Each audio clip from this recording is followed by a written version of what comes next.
We are built for this. This is what we do. Get that heartbeat going. Let's go. One team, one heartbeat. We made it to the title game, and now we got a chance to prove a lot more people wrong. You know, it's years of hard work that culminate in one moment. Get that eye of the tiger. You put that heart of a champion on full display tonight. I feel like there's no doubt that we're the best team. Best out of football. LSU Tigers going to war. 1, 2, 3.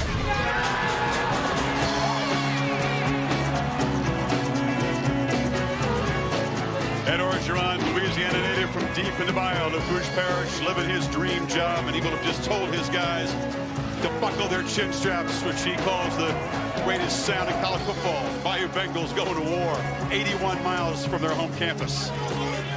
Defending champions, Clemson underdogs to this team tonight inside the Superdome.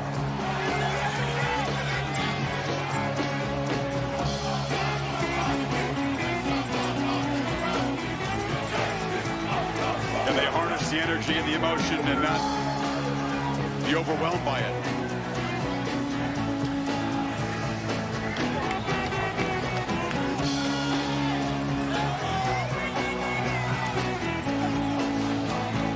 They play for a championship in this building for the 4th time. They're 2-1 in the first 3.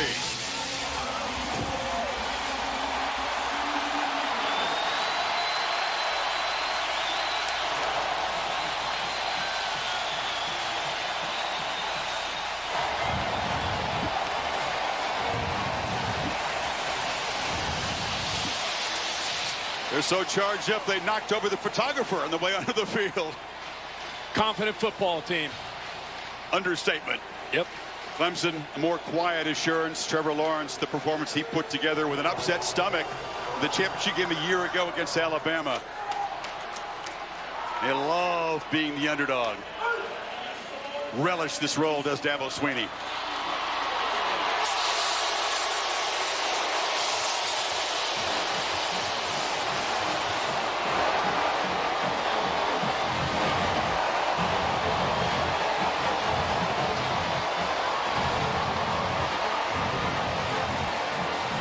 Seven Tigers are playing in their 3rd national championship game. 36, like Trevor Lawrence, a championship a year ago. 14 guys started in that championship game. They're back.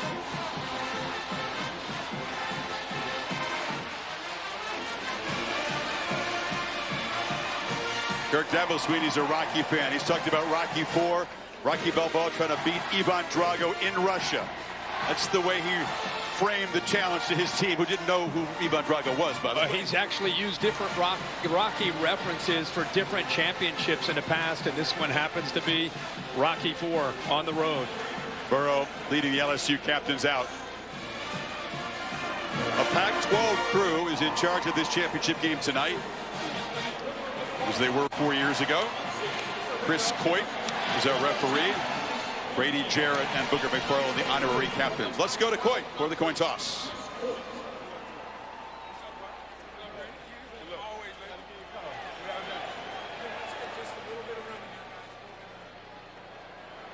Welcome to the 2020 College Football Playoff National Championship game between the Clemson Tigers and the LSU Tigers.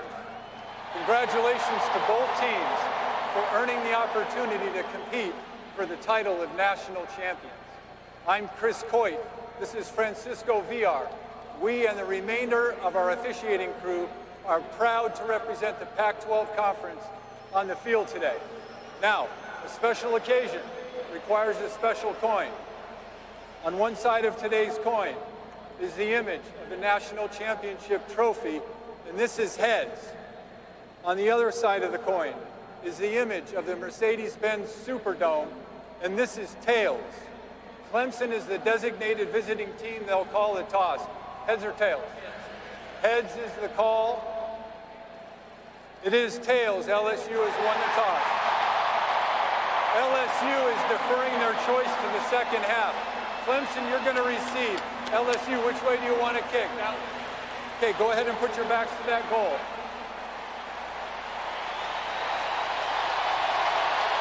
Clemson shall receive the opening kickoff. Good luck, guys. Let's have a great game.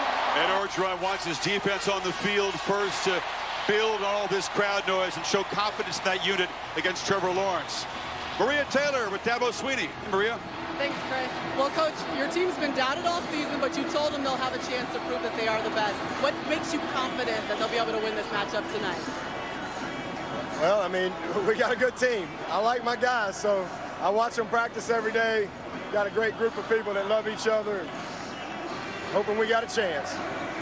All right, thanks for your time, Coach. Now we send it over to Tom Rinaldi with Coach Maria, thank you very much. Ed, all it's taken to get here, all it means to you. How do you manage the challenge of the emotion in coaching this team to a win? You know, after the first hit, that all goes out. It's about fundamentals, technique, play for 60 minutes. They're a good team, we're a good team. Let's battle. Appreciate the time. Go Tigers.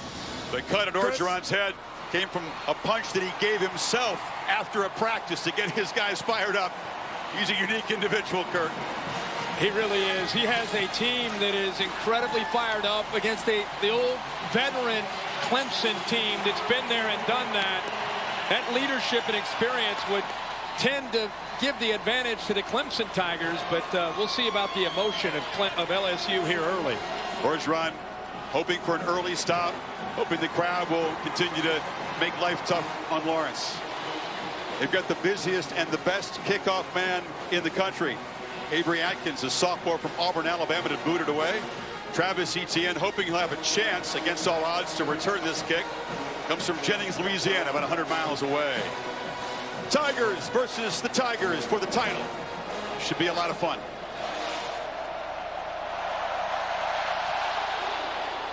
It's a line drive that lands a few yards behind the end zone.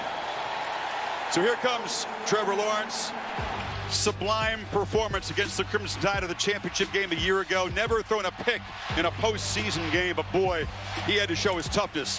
The helmet shot against Ohio State, he thought he'd hurt himself. They were down 16 points at that point. He ran and threw them to victory. Yeah, 16 carries on the night. He had to really, his legs had to be the difference in that game.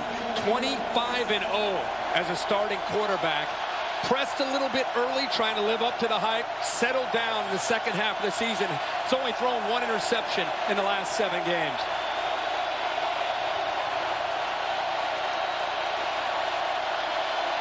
Looking to throw, and it's Justin Ross. A trick play right off the bat. Etienne takes the handoff from the receiver. LSU not fooled. Christian Fulton made the play. Yeah, LSU flying around. Clemson trying to catch them napping a little bit, trying to get the ball to the outside. Etienne's going to have a big night. T. Higgins didn't play well against Ohio State, got dinged up. Will have to play incredibly well on the perimeter.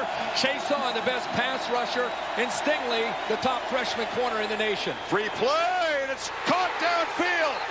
Ross, after the LSU defense had jumped offside, Lawrence makes the most of the free play. Well, Clemson felt the scouting report on the LSU man-to-man. They play a ton of man, but they give you outside leverage. They take away the fade. Offside. They take away the outside defense throw. in the neutral zone at the snap. The penalties decline. The result of the play is a first down. So instead of being able to go to the outside, he pumps to the outside, and Trevor felt that. He felt Chason, who's amped up in this building, jump, and then he knew, see how he goes to the inside? But Fulton gave him that move. Clemson researched that in these 2 weeks in prep, knew they could get that inside crease. 35-yard gain. Looking to throw again. Etienne gets the lob from Lawrence and has space. Breaks a tackle and is dragged down near the 26-yard line. Tigers threatening instantly. A little screen, little slip screen, get him out in space. Travis Etienne just needs room to work with. Outstanding, the difference maker in this offense. Nice call, and how about the touch there by Trevor Lawrence going over top of the LSU defense. Throwing again. This is Amaria Rogers, muscled out. Etienne, as a receiver, was a monster against Ohio State. Those 2 touchdown receptions were huge. Yeah, Ohio State won the line of scrimmage. They couldn't run the ball. They feel they can run him maybe on the edges, but they really think he could be a difference in the pass game like that. Isn't it interesting? LSU, this crowd, this environment, Clemson's answer to that is attack, aggressive, going after LSU, getting them on their heels, taking this crowd out of the game. 4 plays, 4 passes. Lynn J. Dixon is now to the right of Lawrence in the backfield. He's got the football trying to get wide, but the LSU defense sets the edge and knocks him down for a 1-yard loss. Rashard Lawrence on the play. Yeah, Jacoby Stevens, number 3, does a really good job of setting the edge. He didn't necessarily make the tackle, but he got off the block of J.C. Chalk, forced him back to the inside. Dixon back to the inside, where the linebackers, led by Queen, are able to make the play with that great speed. First third down. Clemson converting at 46% this season. He recognizes pressure right there. Let's see if LSU gets out of that. A dummy called. Grant Delpit tipped his hand, showing pressure from the inside. Looks like he's backing off now. Play clock at 2. Here he comes. And they've got Lawrence for a sack back at the 36. Delpit, Kirk it was who got through. Well, I think Clemson felt they had him, and then they backed out of it. He's right here. He kind of sits back, and then he comes a little bit on a delay. I think it's good coverage downfield. Nowhere for him to go with the football. So Delpit, even though he's kind of in a safe blitz, eventually gets home. So that forces a long field goal attempt. B.T. Potter is the sophomore from South Carolina. Check it. They're not going to go for what would be a career long. He was hitting from this range in the pregame warm-up, but instead Sweeney decides to send out Will Spires, the punter, and now with 1 second to go, he's going to take a delay of game here, back him up a little bit. Interesting. Trying to pin LSU's offense back deep in their first possession. The way Joe Burrow's executed, I don't blame him. 5-yard penalty. You take a shot at a field goal there, especially early in the game. And if you end up missing it, you're giving Joe Burrow great field position. So 2 chunk plays for Clemson. They threaten, but the big sack by Delpit stalls the opening possession. Spires very good. He's knocked a dozen punts dead inside the 10-yard line. Hits it high with backspin, and the coverage team able to corral it at about the 6-yard line. So pinned back against his goal line. Heisman Trophy winner Joe Burrow takes over. LSU's first possession coming up. You leave it to me. Enjoy the game, and may the best team win. Joe Burrow comes from Athens in Southeast Ohio. Star in hoops and in football. Not recruited by his dream school, Nebraska, where his dad and brothers played. Went to Ohio State, played 3 seasons there. Didn't get much of a chance. Transfers to LSU. Last year, pretty good. This year, off the charts, sensational, and broke records for the margin of victory in the Heisman Trophy. Plays the quarterback position like a middle linebacker. Incredible ability to process and get the ball out quickly. Clemson's got to come up with some plans to try to get him out of rhythm early. Empty backfield. 5 playmakers flanking Burrow. And he's going to scramble and stays alive and chucks it downfield, and it's caught at the 43 by the tight end Thaddeus Moss. That's part of Burrow extending plays, but there is a flag down back near the line of scrimmage, so hold on. And there's got to be a man downfield. Adrian McKee downfield, offense number 73. 5-yard penalty, play, first down. And the left guard, Adrian McKee, that's a long time in pass protection. And he eventually gets across the line of scrimmage. You'll see him, but how about the job here? This is what makes this guy so good. Burrow, they've got it. Foster's unable to bring him down. And then there you see the offensive lineman right here. They're a good 7 or 8 yards downfield when he makes that throw. So take away a potential big play, the creativity. And by the way, Brent Venables' first play, bringing Isaiah Simmons off the slot on a blitz. Negates a 36-yard gain. Makes it 1st and 13.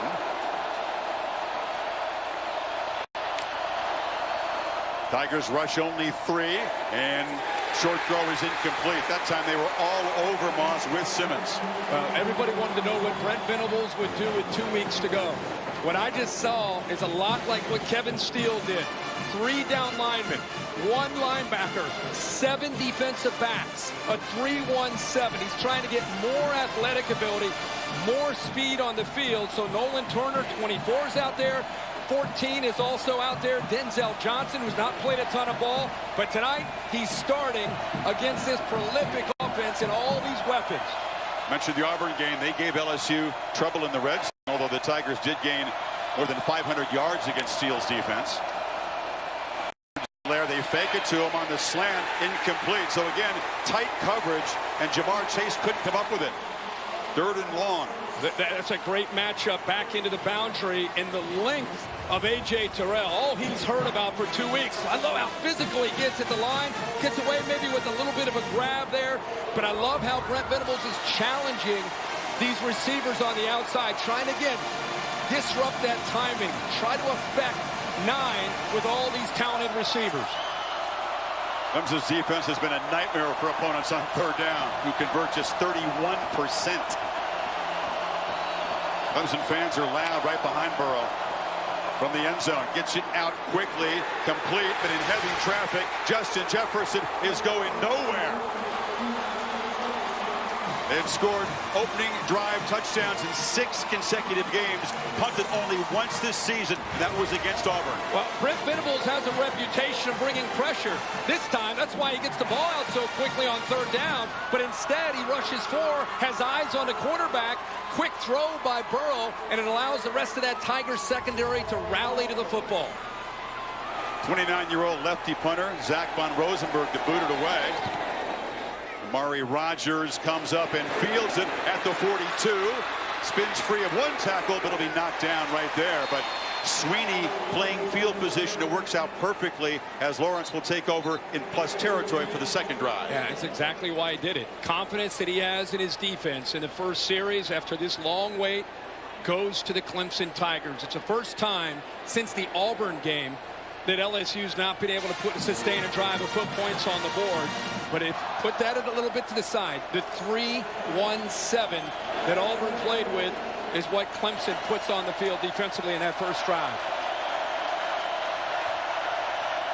Lawrence was 4 for 4 in that opening drive for 51 yards.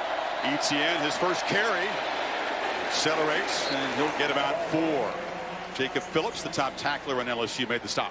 I think the best chance to run the ball because of the size of the interior of LSU's defensive front. They're going to have to get him on the outside where he has great acceleration, and they can put a dent on that defensive line on the edge and try to get that edge and get yards, positive yards.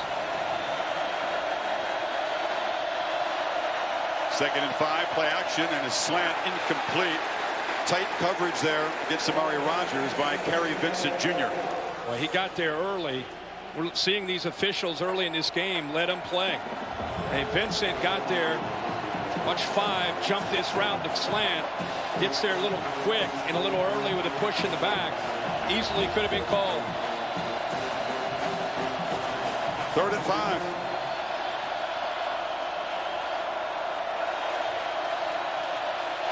This is where they've got to be able to win, right there at the top with T. Higgins. One-on-one. Lawrence is looking to the right and launches downfield over the shoulder, just a little bit too far for Higgins. Christian Fulton, the stud corner in coverage. Now they went with both their most talented receivers into the boundary. See Justin Ross and T. Higgins. It creates one-on-one. There's that outside leverage, a little pull there, but the ball not really catchable. Outside leverage forces Higgins to the inside, and just not able to connect. Pretty good coverage there by LSU.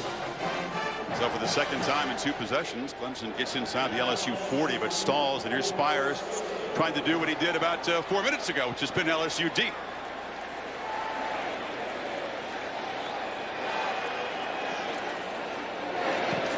Big fella may have kicked this one a little farther than he meant to, and even though it's not caught cleanly, coverage team does its job perfectly. Burrow backed up again. Back after these messages. You're watching the College Football Playoff National Championship game presented by AT&T.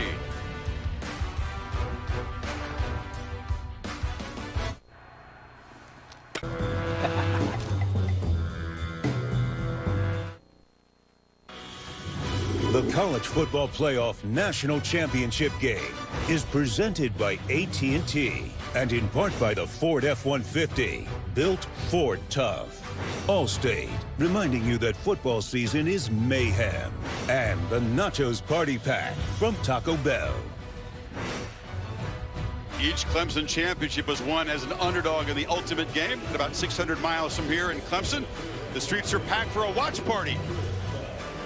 That's a I've crowd. seen their defense get Burrow and company off the field with a 3 and out. The loss of 1 yard. That drive began at the 7, Kirk. Now they're at the 4. Joe Brady telling us this week, along with Steve Insminger, that they don't know what defenses are going to do when they play them because they've been so effective and so explosive. Now they've got the book on them. They see that 3-1-7. They're seeing different look, and now they have a feel at least for what Brent Venables wants to do against this offense. Now they make their adjustments. Thaddeus Moss, Randy's son, motioning to the right of the formation. 3 receivers bunched there. And it's Edwards-Helaire who's hit in the backfield. Simmons is all over the place in the early going. But you've got 8 guys up close to the line of scrimmage anticipating a run here, and they guess right. Nobody's there to pick up Isaiah Simmons, who comes off the edge again, and you're right, he's active, Chris. Now Burrow from the end zone. First completion of the night. And he finds Chase, who's a couple yards short of the marker. Kendrick in coverage. Challenging Chase, challenging these receivers. That's their answer, to try to slow them down. Not giving them much space at all to work with. Playing with tempo, they get it out quickly, but it's incomplete. Pressure got to Burrow. The throw was inaccurate to Jefferson, and the punt team comes out again. Well, this odd look with 3 down linemen really opens up the playbook for Brent Venables to bring pressure. It's making the offensive line guess where that pressure might come. That's why that opened up like that and freed Isaiah Simmons. Joe Burrow typically in command, setting the protections, understanding where the blitz pressure is, and after the first 2 series right now, he's kind of scratching his head, trying to figure out Venables' scheme. 2 for 5 in the early going. A punt not very good by Von Rosenberg, but it gets a nice bounce. And Clemson will be backed up in their own end to start at about the 32-yard line. Burrow and the Bayou Bengals used to exploding early on offense. Hasn't happened scoreless midway first quarter.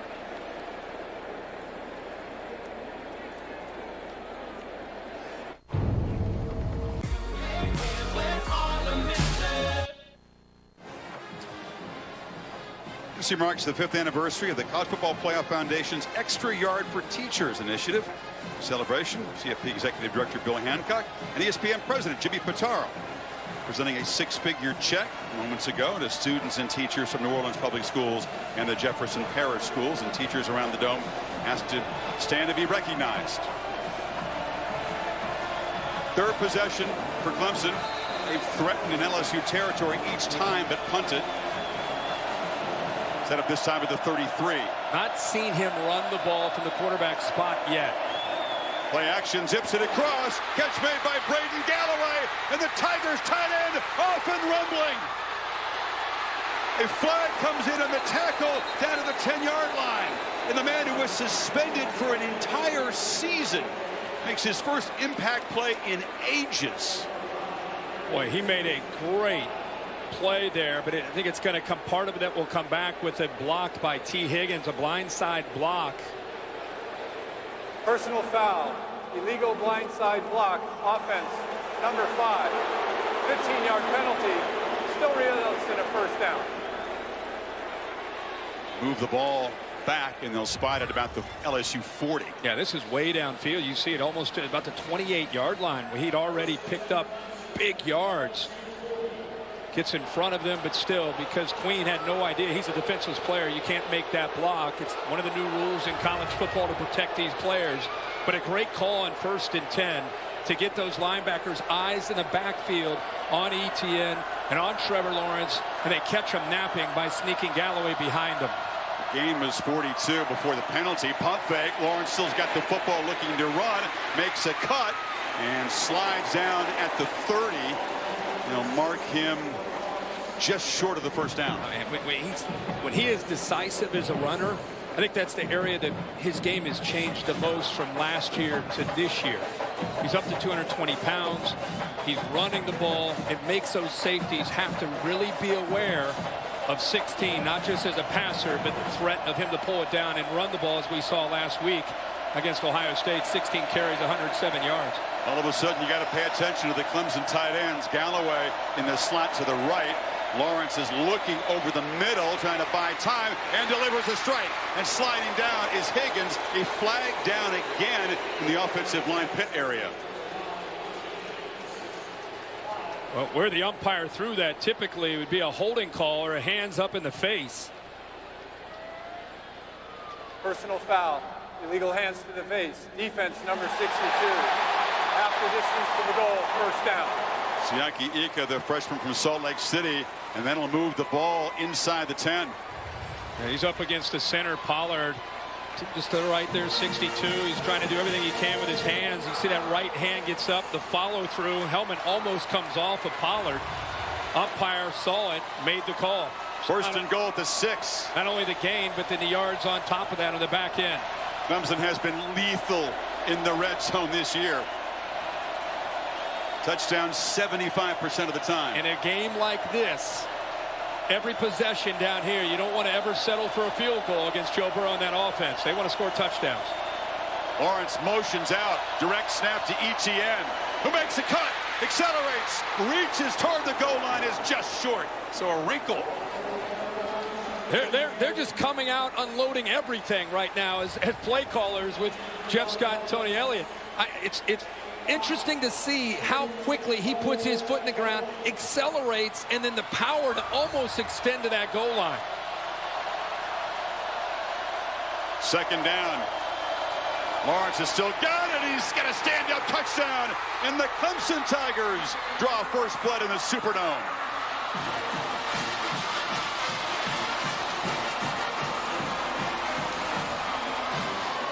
LSU loses their edge. It's an area that they really challenge. Trevor Lawrence is making the right read and giving a good feel on his own read. Stay on that ride, make him commit to Etienne, and then pull it out and get to the corner for the touchdown. B.T. Potter on for the conversion. 5-play, 67 yards to reach the end zone, and LSU is behind for the first time in 25 quarters since late October. Lawrence as a runner again, just like against Ohio State.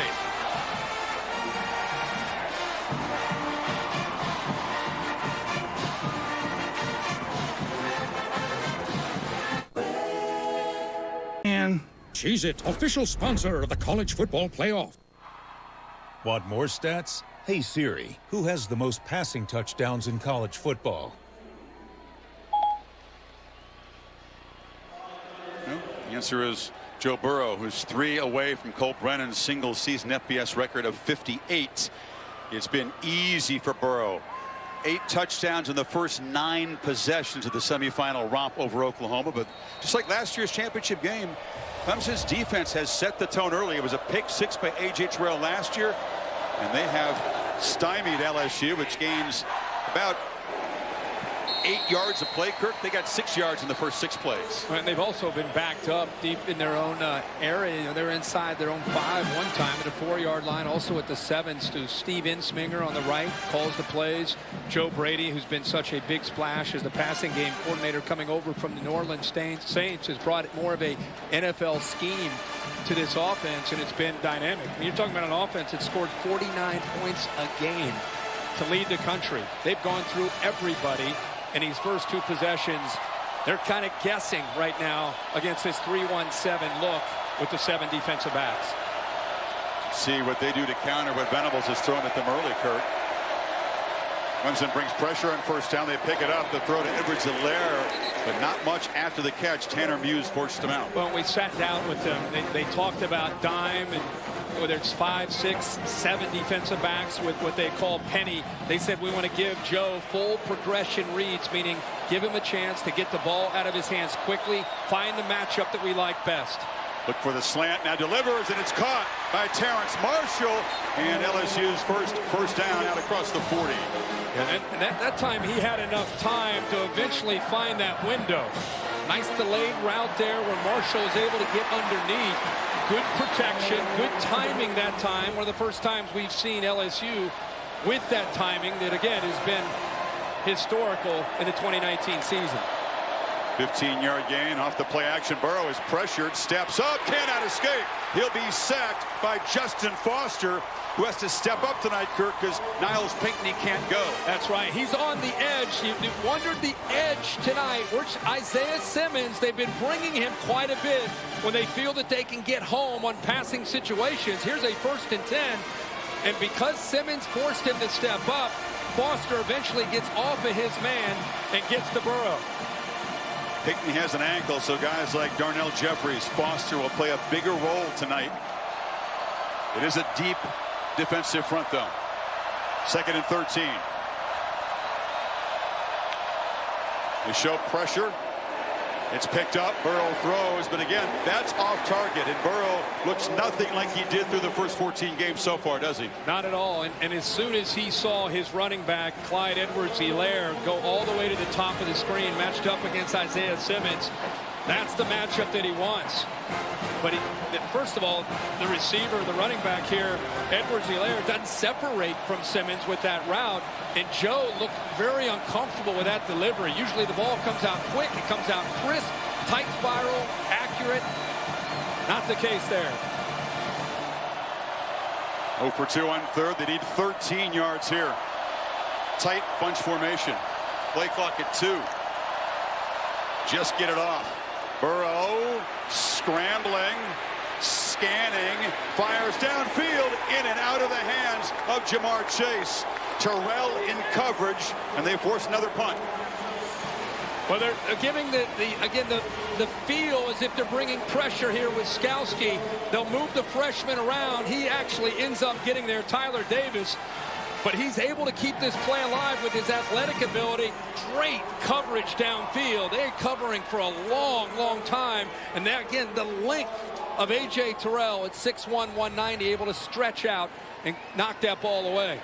Already the 3rd punt for Von Rosenberg. He only had 3 punts combined in the wins over top 5 teams, Georgia and Oklahoma. This one will roll dead at the 25-yard line, but Lawrence and Clemson takes over, up 7.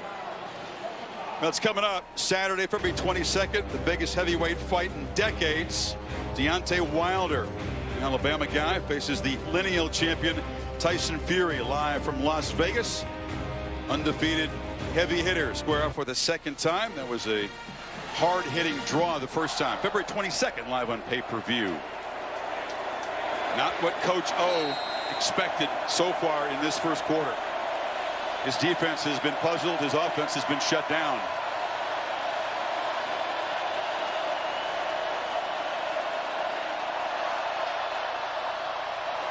Play action. Lawrence steps up and launches deep. Higgins, and it is broken up. Flags come in. It was Delpit coming late. Fulton on the coverage against Higgins. Well, they're not hesitating when they get single high to try to get that ball back to T. Higgins, one-on-one. Pass interference. Defense number 1. 15-yard penalty. Automatic 1st down. It's the 3rd time that they've tried to go vertical to T. Higgins, who has great acceleration, pretty tight coverage, but he's got a step on him. They're going to take that shot. Delpit, who's got great closing speed, comes over, but an easy call there for the officials on the PI. Will also take the penalty over the big gain. Moves the ball to the 40. Etienne in traffic, spins, but cannot escape the tackle there of Fulton. Still a nice 1st down gain. Good patience there, giving his blockers a chance. J.C. Chalk, the tight end, pulling around along with the left guard, John Simpson. Expecting Clemson to use tempo, and they have. There's a high throw over the head of Amari Rodgers, the first time that Trevor has misfired tonight. Yeah, that was a run-pass option where he feels that slot receiver, and if he gets pressure from the man defending him, it was Jacoby Stevens, 3. He didn't get there, but just by coming into his face, he forced him to throw that ball up high.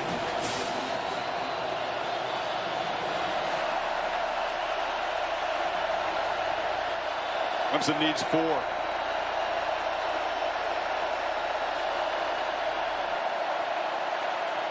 Four-man rush. Lawrence gets it out. Incomplete. Tried to find Ross on a slant. Derek Stingley Jr., the fine true freshman corner, was there. And the LSU Tigers defense gets a stop. How good of a matchup will that be with Ross against Stingley? Both these receivers, Ross or Higgins, with their size going up against Stingley, who's had just an incredible freshman year, 6'1", 190 pounds. Comes from Baton Rouge, was the #1 overall recruit. Targeted a lot, but he is hard to complete passes against. Spires has been great at knocking punts dead inside the 10 and pinning LSU back. Tries to do the same thing. And that time didn't quite get the punt off, and they weren't trying to take a delay a game. Delay a game. Offense. 5-yard penalty. Still 4th down. Don't mix in a rugby punt. You can see Spires was rolling to his right. Well, they also took Isaiah Simmons, who was lined up as a personal protector, and then motioned out. Took a little bit of time, and eventually that caught up to him.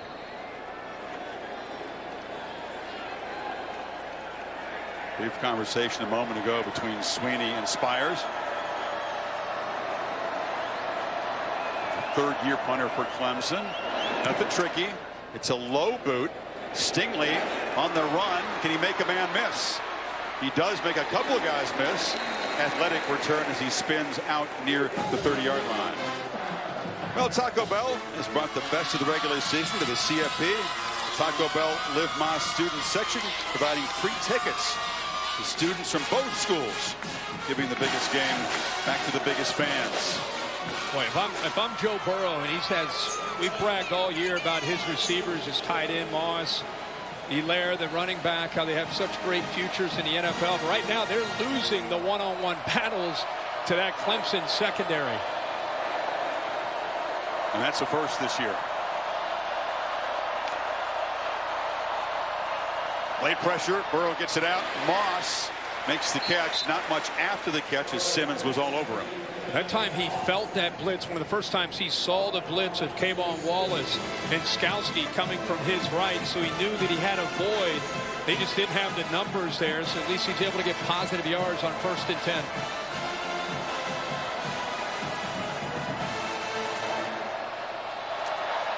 Edwards Hilaire, and he cannot escape the tackle of Skowski, and has got that tattoo in his left bicep that says war like the warrior you are, and he is a warrior out there. No doubt about it.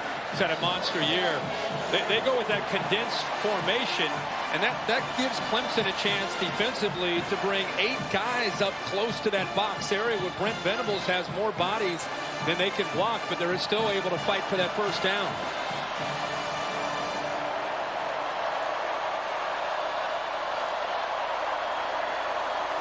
LSU still trying to get that spark, get that momentum going, and create that avalanche that we've seen so often. Edwards Hilaire just lowers his shoulder. He delivered a blow to Terrell and Motors for a nice 1st down gain. Well, that can spark an offense, a run like that. When you run through a defender and a would-be tackler, the corner, Terrell, comes up. He's right there with a chance to make that play. But it gives you an idea of the low center of gravity, how physical of a back Clyde Edwards-Hilaire can be. Low center of gravity, a nice way of saying he's very short. Yeah. But very effective. Now Burrow going to launch downfield for Chase. Who's got it? Touchdown, LSU.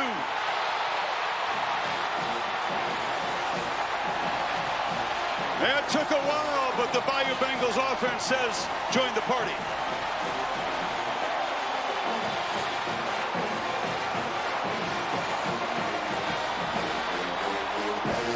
Well, that's the answer from Joe Brady and Steve Ensminger. Win the one-on-one battles outside the numbers. Jamar Chase has done that all year. What great ball skills and vision. Battling there with Terrell. Fighting, losing his balance, and keeping his eyes on that football to come up with a touchdown. The sophomore who won the Bolitnikoff Award as the top receiver, Kirk, scores for a 13th time this season on a deep shot. That's by far the most. Yeah, and the thing is, they've been doing a good job with Brent Venables' scheme of putting up the pressure. These safeties have been cheating. You know, you get him here, you get this guy down. They're trying to take away a lot of the quick throws, a lot of the underneath things. And this time he just kind of sits there, but Turner's not able to get back and help Terrell out. So it's essentially Terrell on an island against Chase. gets behind him, and there's the accuracy of Burrow for their first touchdown of the night.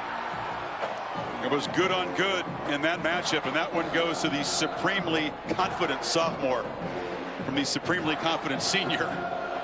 What that can do is that can now the threat of that is going to give Brent Venables pause on all this pressure, and now you can get back to trying to run your basic offense, the quick throws, the quick slants, and in the run game, and eventually take another shot downfield if you get isolated one-on-one. They were quiet and surprised by Clemson's fast start, but now it's 7 apiece. See what Lawrence can do. They will not have great field position this time after the touchback. Aerial coverage provided by Goodyear. Some of the fog has lifted in New Orleans. That's good news. Goodyear recognizing those who strive to rise above the rest. Goodyear more driven. One of the great moments, Kirk, that have happened inside this dome. 7 Super Bowls, a whole bunch of championship games. In fact, the last 4 times LSU's played for a title right here in this building. You've seen the first 3. Yeah, think about it. When I think of this building, I think of Michael Jordan, right? Making that last second shot as a freshman to win a national championship. Or Muhammad Ali, or Figure 8 Leonard. So many great things. Hope we get some more memories tonight. That was messed up. The snap wasn't very accurate. Lawrence had to spin, hands it to Etienne, and they swarm him. Jacoby Stevens and Michael Divinity got in there. Yeah, the timing was off from the beginning. The snap was okay to Lawrence, but the execution of the handoff slowed Etienne down and allowed that defense to get into the backfield. It just right there. It's messed up, slowed down, penetration. Lawrence gets in there, and then the linebackers were able to clean that up. LSU fans certainly sensing a momentum shift. Got Clemson behind the sticks, 2nd and 14. Empty backfield. Etienne rolled out, but Lawrence took a peek and then moves forward. Gets positive yards. It'll set up 3rd and 6.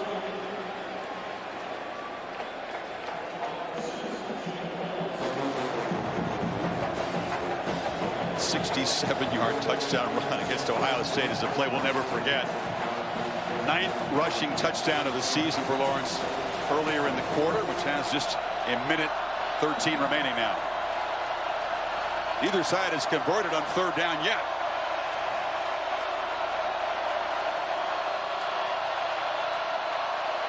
Some confusion on the LSU side as they try to get lined up. Lawrence under pressure, chased, flips it downfield, and has Galloway, the tight end, for a first down across the 45. His 2nd catch. Chris, you picked up on it, the confusion of that LSU secondary, and then they're in the fact that they were not able to get to Lawrence. There's his athletic ability, keeping the play alive, throws back against his body, but nobody there to pick up Galloway. 18-yard gain on 3rd and 6. And now darting forward is Etienne. Galloway, a guy who had a positive PED test and missed an entire year. Imagine sitting that out.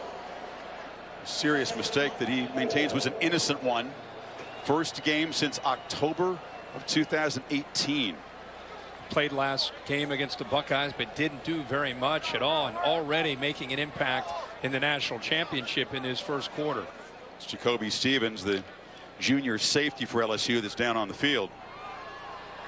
You've seen a team in Clemson that had a quiet assurance, and that comes right from their quarterback and their coaching staff. They know what they're capable of in a championship stage, and they've come out very sharp in the early going. Yeah, they really have. I mean, the matchup really for the last 2 weeks was how will Joe Burrow's offense match up against this Clemson defense, because Clemson has had a great history and tradition of being creative and confusing quarterbacks, confusing offensive linemen and pass protection. And I think that will continue to be the game within the game to eventually find out who wins this football game. Stevens helped off. Gary Vincent Jr. is a quality safety. Comes in his position. 2nd and 4. Final 20 seconds of the quarter. Lawrence again running and weaving his way, showing his quick feet and his strength. It's a first down. And that's a quarterback draw. He's trying to maneuver his way and find a crease, which was tough to do, but Again, he's got great change of direction for a guy his size at 6'6", to be able to find a way to get that first down. Incredible. Well, Clemson has control of the clock and the field position. They struck first. The lightning strike to Jamar Chase ties the game at 7. End of 1 here in New Orleans. Now let's go to Kenny Mayne.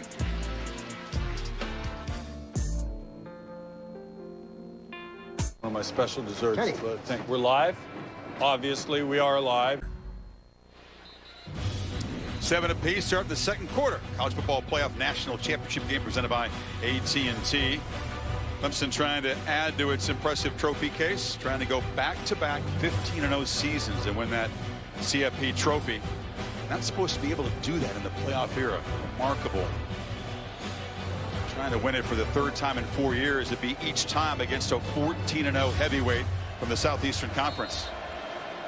Begin the second quarter on the move with the LSU 42. Then Jay Dixon spelling ETN in the backfield.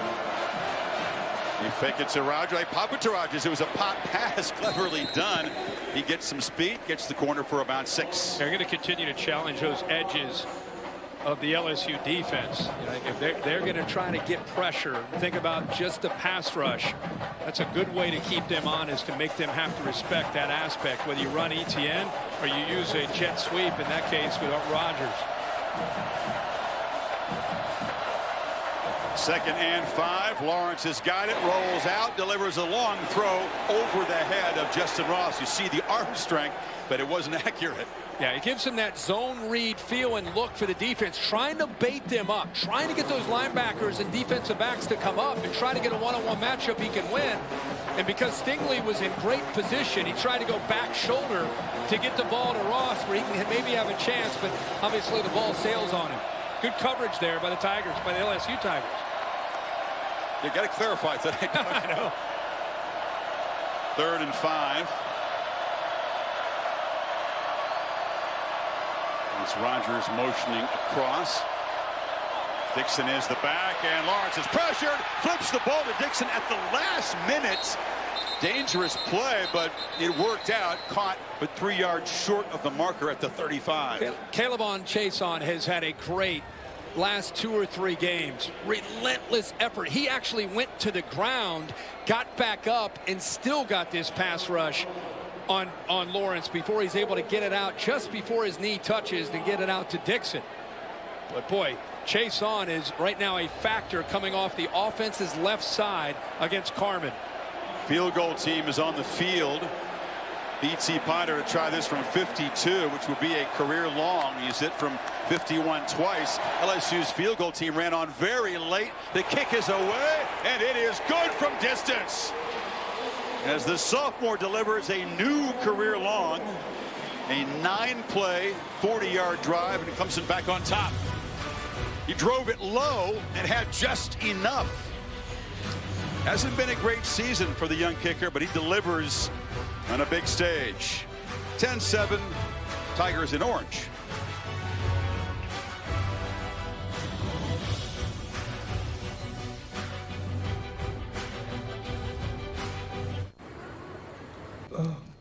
Get your 4 for $4 at Wendy's. President and First Lady also attended LSU's victory at Alabama this year. And Congressman Steve Scalise on the right there looks ready for Mardi Gras. He does. Got the beads going. The de facto home team, though, once again behind. BT Potter now 3 for 3 on field goals beyond 50 yards this season. And a nice smile from Dabo Sweeney afterward. He eschewed the long field goal try early, but Potter delivers there. So he now kicks off, and it'll be another touchback. Time from plan to play. Brought to you at Northwestern Mutual, Kirk. Well, they went back to the drawing board. They said, you know, let's get the ball out of Joe Burrow's hands quickly. That was one of their answers, trying to find matchups, trying to find space, trying to get their athletes in space. Then they created a one-on-one opportunity. Burrow knows he's going to chase all along. Keeps the safety in position, works his way from the left all the way to the right. Come up with a 70-yard drive and that touchdown. They had 38 yards on 14 plays before that touchdown. They had 10 pass attempts. It netted 32 yards until the 52-yarder to Chase.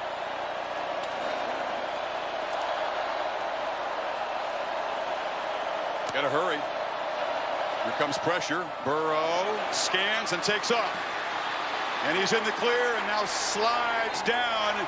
He is a dangerous runner. Really hurt Georgia in the SEC championship game. Watch the middle of this defense. Watch how it clears out. And watch Joe Burrow feel Isaiah Simmons take Moss. Once he gets his eyes on Moss, you've got to have somebody there to account for the speed and the decisive the thought process of Joe Burrow. He's now run for 37 first downs this season. That is a big number. And he gets upfield so quickly when he makes his mind up to run the ball. Much quicker than he might appear on TV. When you watch him field level and defenses have to adjust, they are usually surprised. On the slant in traffic, it's Marshall, and they get about 6.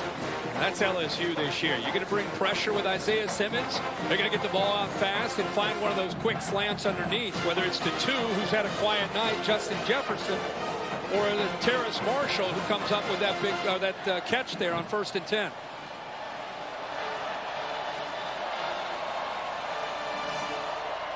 Clemson again in that 3-down lineman look. 1 linebacker, 7 DBs, and Burrow has to force the ball into coverage there. Simmons is all over Thaddeus Moss. They're keen on taking away the tight end tonight. They know that they have to, and they want to put Isaiah Simmons on the tight end because of the size and the natural matchup there. Does a good job working around with his arm. Body doesn't affect Moss with a PI, but he has, again, that great length to be able to get around him and knock it away. Butkus Award winner, made it a long time to make an impact play against Ohio State. Finally had the pick. 3rd and 4. Burrow pressured. Chased by Skalski. And has to just throw it away. So again, the linebacker blows the play up. It's 4th down. They're trying to get the ball out to Clyde Edwards-Helaire on a run. But the pressure up the middle, again, they're able to get home clean. Nobody's there. You go empty. You know you're going to get pressure. But because of the coverage downfield by the safety, Nolan Turner, there's nowhere to go. Even though LSU knew that was coming, they can't get separation on 3rd down. Nowhere to go for Burrow to throw that ball. Talking about a quarterback, it's on the FBS record pace, almost 78% completions. Just 7 of 14 so far. And this time it's the LSU punt team's job to knock the ball dead deep. Racy McGrath, or McMath, I should say, is their top special teams gunner. He downs the ball at the 4-yard line.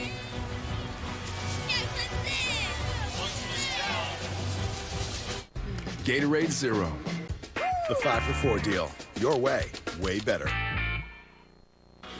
The College Football Playoff National Championship game, presented by AT&T, is brought to you by Gatorade. For the athletes who give everything, nothing beats Gatorade. And Samsung QLED TV, bringing 4K to tonight's megacast for the first time ever.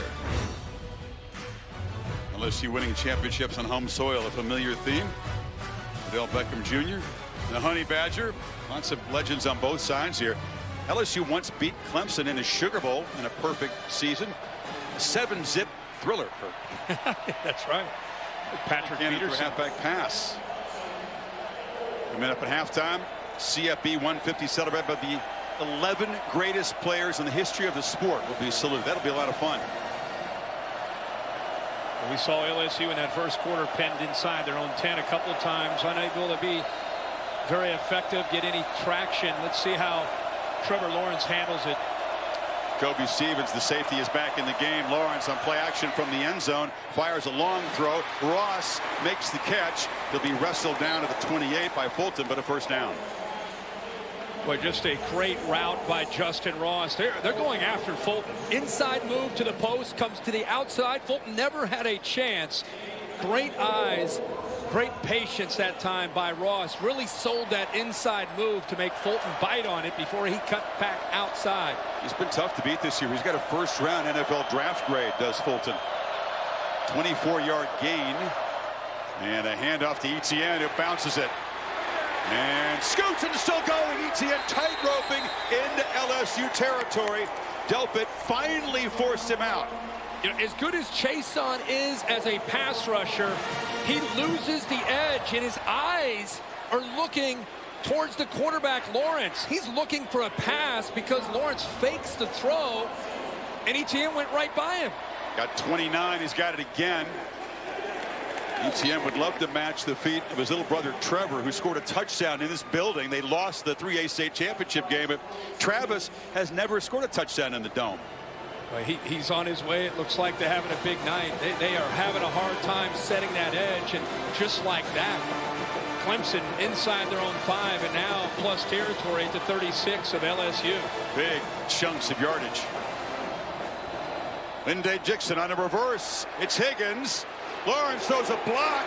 Higgins is off and running. Breaking tackles, banging off people. Touchdown. Clemson stretches the lead. Wow.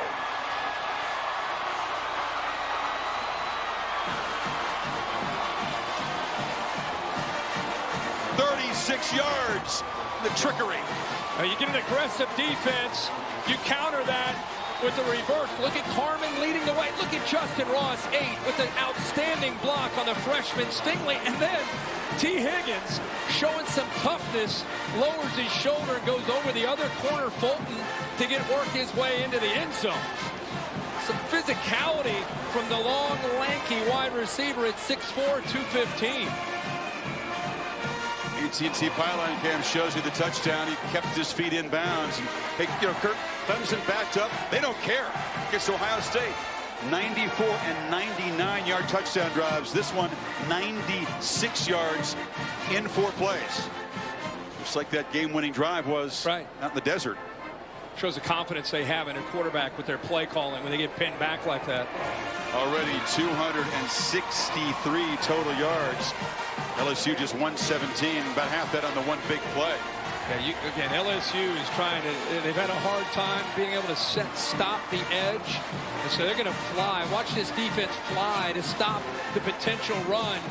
Out of position, Carmen showing some athletic ability, but that block by Justin Ross is just outstanding, and love to see T. Higgins lower his shoulder. Trevor Lawrence kind of helps set that edge, kind of does his job, just stands in the way of the big defensive lineman.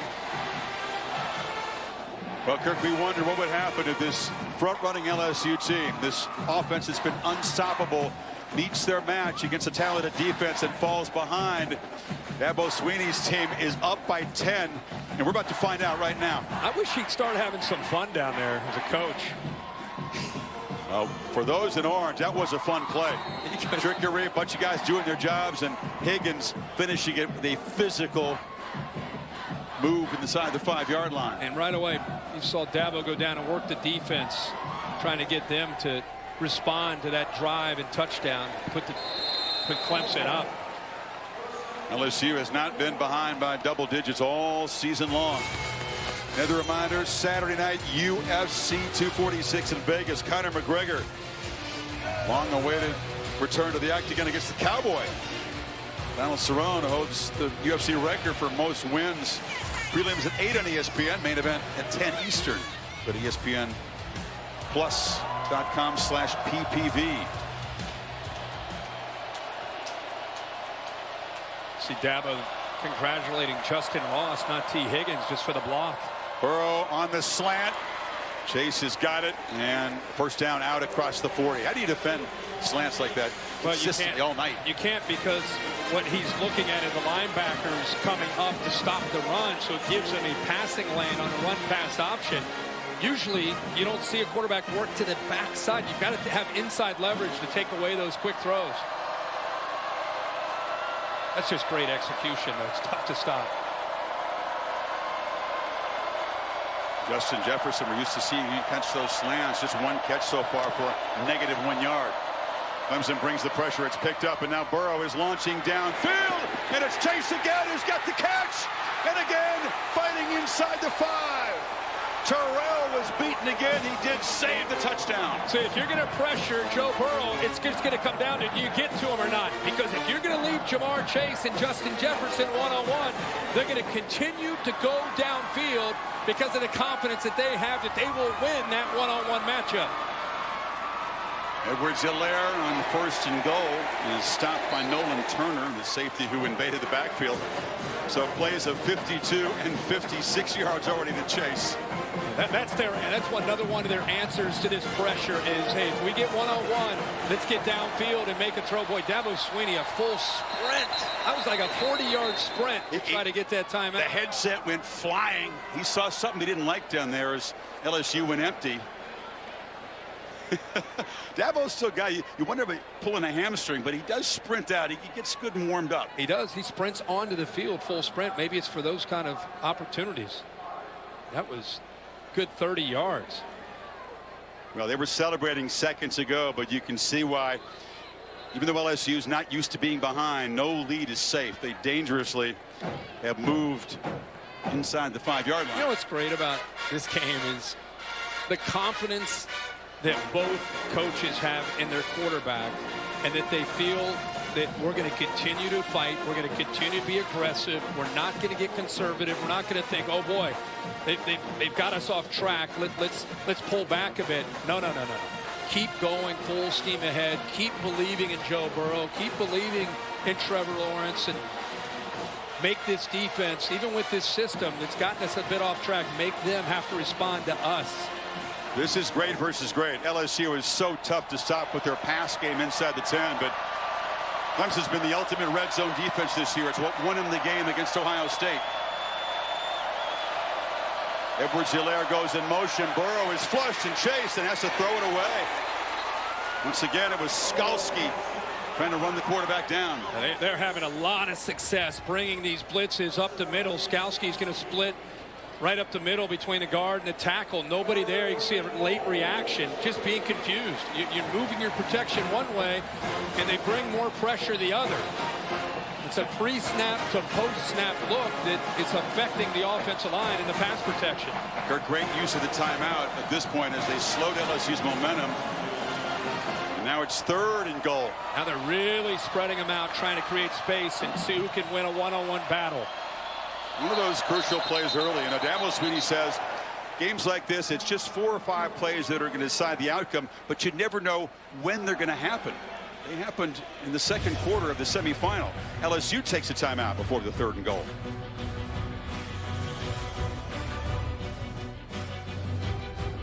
Are we ready? Sure. It's time for Gotham to meet.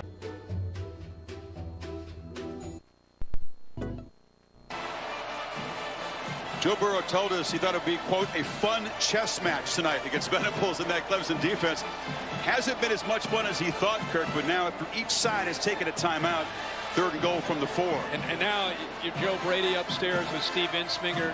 You're trying to find the matchup. Are you going to Jamar Chase, who's up against Terrell? Are you trying to get it to Justin Jefferson, who's in his slot against Kayvon Wallace? Thaddeus Moss is out there. You've got a lot of different options. Edwards-Helaire far to the left. Tigers have yet to convert on 3rd down tonight. One of those big 4-point plays. Burrow looking to run, escapes and scores. Well, they got the Fab 5 playmakers, but you got to keep an eye on the quarterback too. And they called the right thing. They expected an empty, the potential of him to run. He's done that a lot this year out of empty, especially down inside that 5-yard line.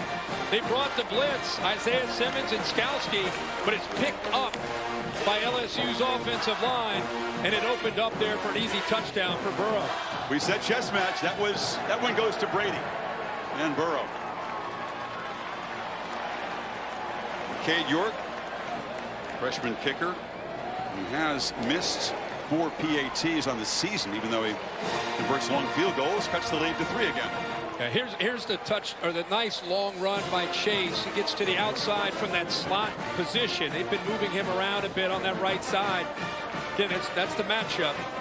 Terrell against Chase. He wins again, almost gets it into the end zone, but we get all the way down to a 3rd down and goal. Spread him all over the field. There's the blitz. Isaiah Simmons came up, but he's picked up nicely by Ed Ingram, the left guard who's in right now. And he sets that block and makes it easy for Burrow to get to that end zone for the touchdown. So each of these prolific passing quarterbacks, who are also dual threat guys, have a rushing touchdown tonight. Burrow is a perfectionist, almost never satisfied no matter how monster a night that he has. Always feels like he can do more or better. Never enough. Just wants to keep raising the bar.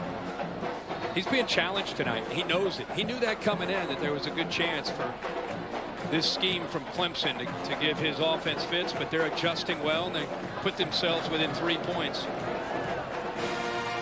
75-yard drive, and Travis Etienne, it comes from Jennings when he made his announcement on recruiting day. Give a jab at LSU fans who remember. Because both schools called Death Valley home, but Travis weighed in on that He's issue. the hat. Where are you going for the next 4 years? I'll be taking my talents to the real Death Valley. The real Death Valley. Those are fighting words, and the ugly side of social media, he did get some threats. Once this matchup was set, LSU fans began to harass his family. Travis still smiling through that and enjoying his experience. A lot of media attention for him this week. He's got the football. He's trying to bounce it, and he's going to run smack into a tackler there, knocked down by Phillips. Maria? So, Chris, you mentioned that hometown of Jennings, Louisiana, and that town had Clemson Day on Friday, despite the fact that they're right in the middle of LSU country. T-shirts were made to support Travis Etienne called Tigers Divided, and ultimately he's been called a ray of light in that city. But Travis said he's gone into a submarine, guys, leading into this game, blocking everything out, including moms, so he could be focused. You can't hear the static in a submarine, can you? Travis over 4,000 career rushing tonight and 5,000 all-purpose, and he's got it again. Kind of a sprint out handoff. He shows the strength, loses the helmet, and draws a flag at the end of the run. It'll move the ball near midfield. Yeah, I think 7, Grant Delpit, trying to make a tackle, got his hand in there on the face mask and ripped the helmet off of Etienne, who we're just talking about. Personal foul, face mask, defense number 7.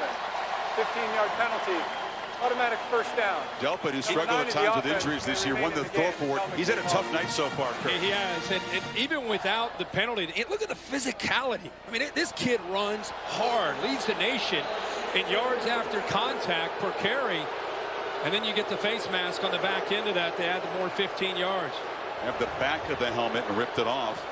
LSU crowd not in love with the call. Empty backfield. Lynn J. Dixon to the right. And Lawrence is looking to the left. And now flips it over the middle, over the head of Rodgers, who takes a huge shot there from Stevens and is slow to get up.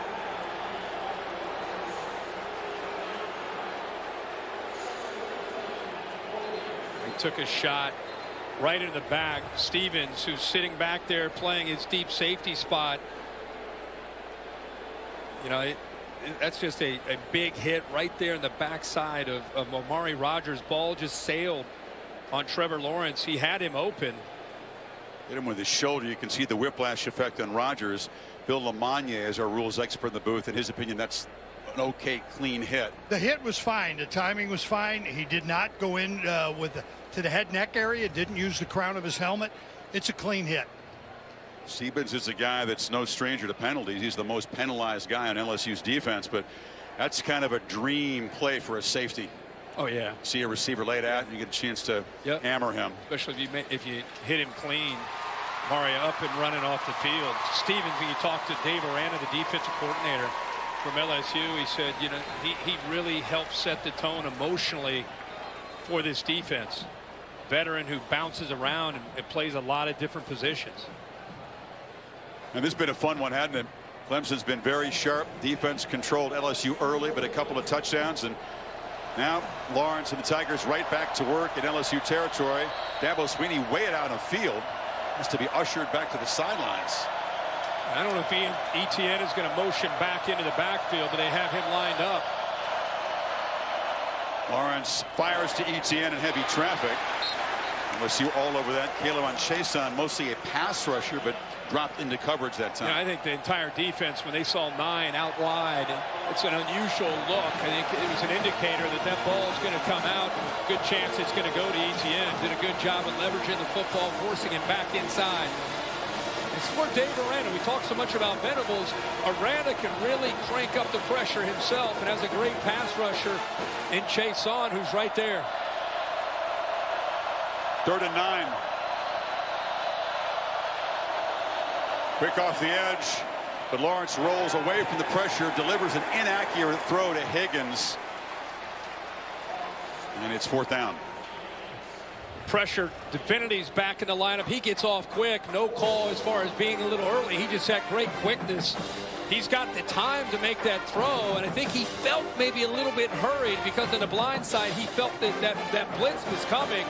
Maybe hurried it a bit, but didn't have much of a chance at all for Lawrence. Divinity, a guy who missed 9 games. Media reports of a 4th positive test for marijuana. He is so eager to make a play here in his hometown. He said all that pent-up anger from all those missed games was going to come out tonight, he hoped. After the punt, LSU once again with poor field position, down by 3.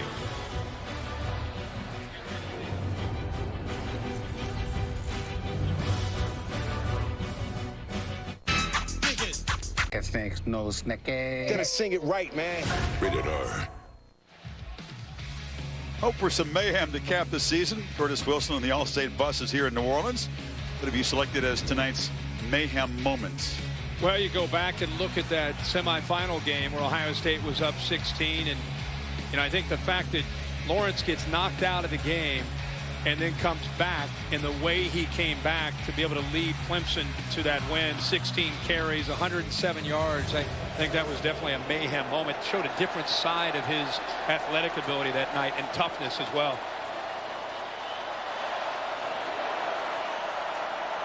LSU from the 13.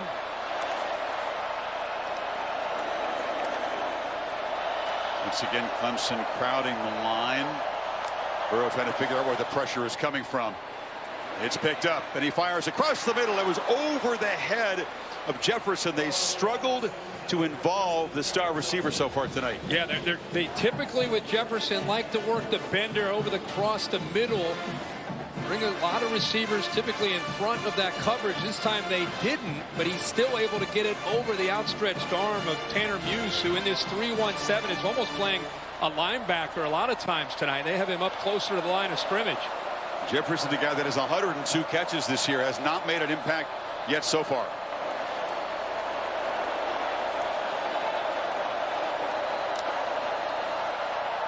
Burrow pressured immediately, flushed, takes off.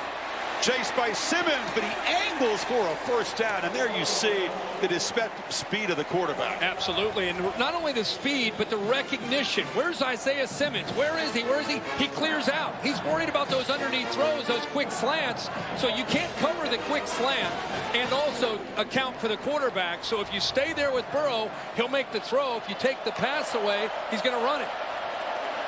Burrow surveys and fires, and it's Chase again getting free, dragged down to the 45. Jefferson, I should say, finally makes an impact play. That's more like what you expect to see. Watch this open up. They take Marshall 6 underneath, opens up a beautiful throwing lane. That's what LSU's offense has been, the timing and the rhythm this season. Can't hold Jefferson down forever. Now Edwards-Helaire out of the backfield. Spins free of a tackle. Makes 2 more men miss and gets down inside the 35. Well, let's take a look at that. I thought he stepped out of bounds. What an incredible effort, though, by the talented back who's been doing that much of this season out of the backfield. Such a tough matchup.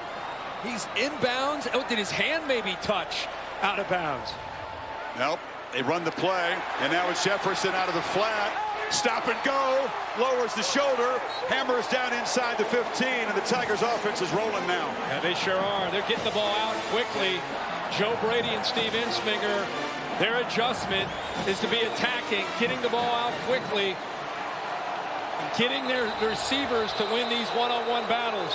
And now the crowd boos because Clemson player Tyler Davis, the big, almost 300-pound defensive tackle, is dropped to the field, complaining of an apparent cramp. They were going so fast. You know, that big play by Clyde Edwards-Helaire out of the backfield. This is where they slipped Justin Jefferson out, brought him from the left to the right. Nobody picks him up, and he is dynamic. Edwards-Helaire, maybe the premier all-purpose back in the country. 50 catches coming in. This to play. Look, you see his hand touches. His feet stayed in, but the hand touched down. But they were going so fast, didn't give the replay booth enough time to be able to beat down and take another look at that. Gary McNann is the replay official from the Pac-12 here. Davis continues to get stretched out. Again, Niles Pinckney, the starting defensive tackle, the grad student who's played in 4 playoff games, was in tears on the bench before the game. He has 1 more year left. He could come back, but be a tough way to end the career if you're Pinckney, and now Davis has to walk off. We'll see if that was, there's Pinckney there, but you feel for him. Ankle injury is the issue. We'll see if Davis's injury is broken the momentum here of LSU, which LSU fans suspect was the motive all along. First down inside of 6 minutes to play. Arororo, a true freshman from Lagos, Nigeria originally, with a fun name to say, filling in for Davis.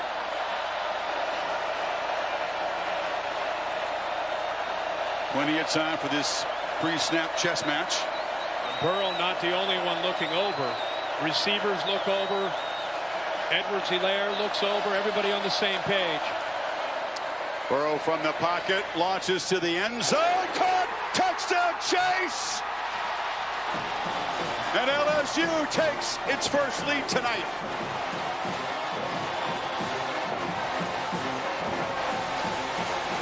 Man, can he drop a dime? I had a chance to sit down with Joe Burrow this week in Baton Rouge about this matchup, and I asked him about, boy, you throw a lot of balls that the receivers look covered, but you throw it and you score touchdowns. And he said, those defensive backs are not looking. They're open. I don't care if they're in phase or stride for stride with my receivers. I'm going to throw the ball.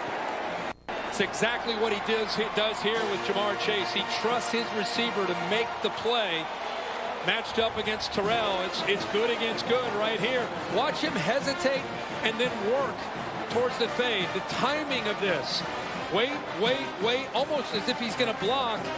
Pretty decent coverage till the end, but Burrow knows. See, shows, kind of flashes that he's going to block. Terrell didn't bite on it. Stays in pretty good coverage.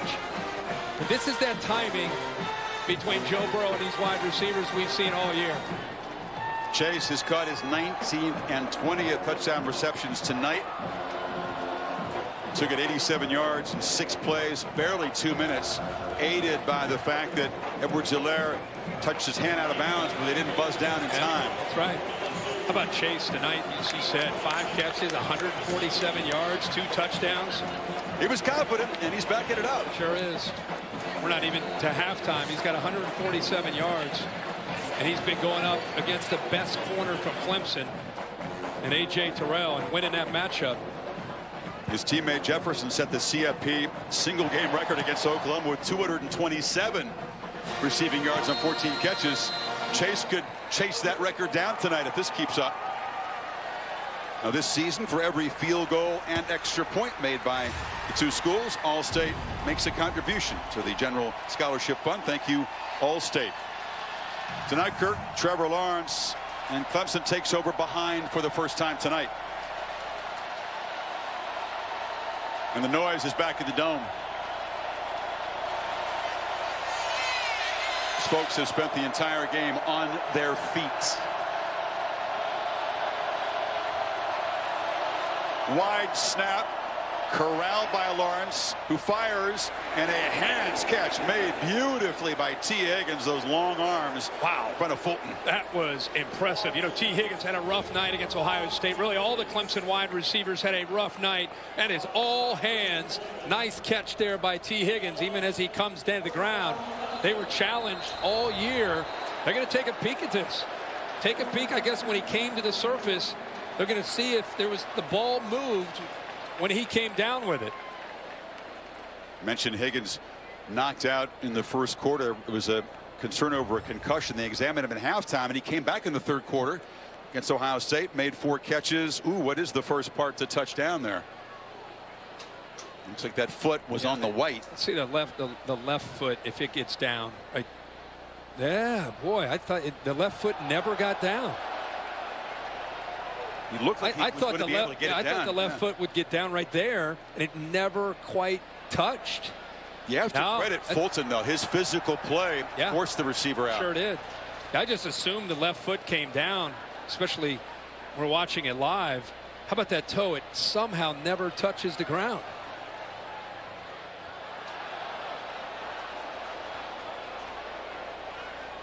Clemson fans are saying, wait a second, now you buzz down quickly for a replay review? Right. Yeah, they're going to bring this one back. Take away. Gain out to the 36, a 16 or 11-yard gain. It'll be 2nd and 10. Yeah.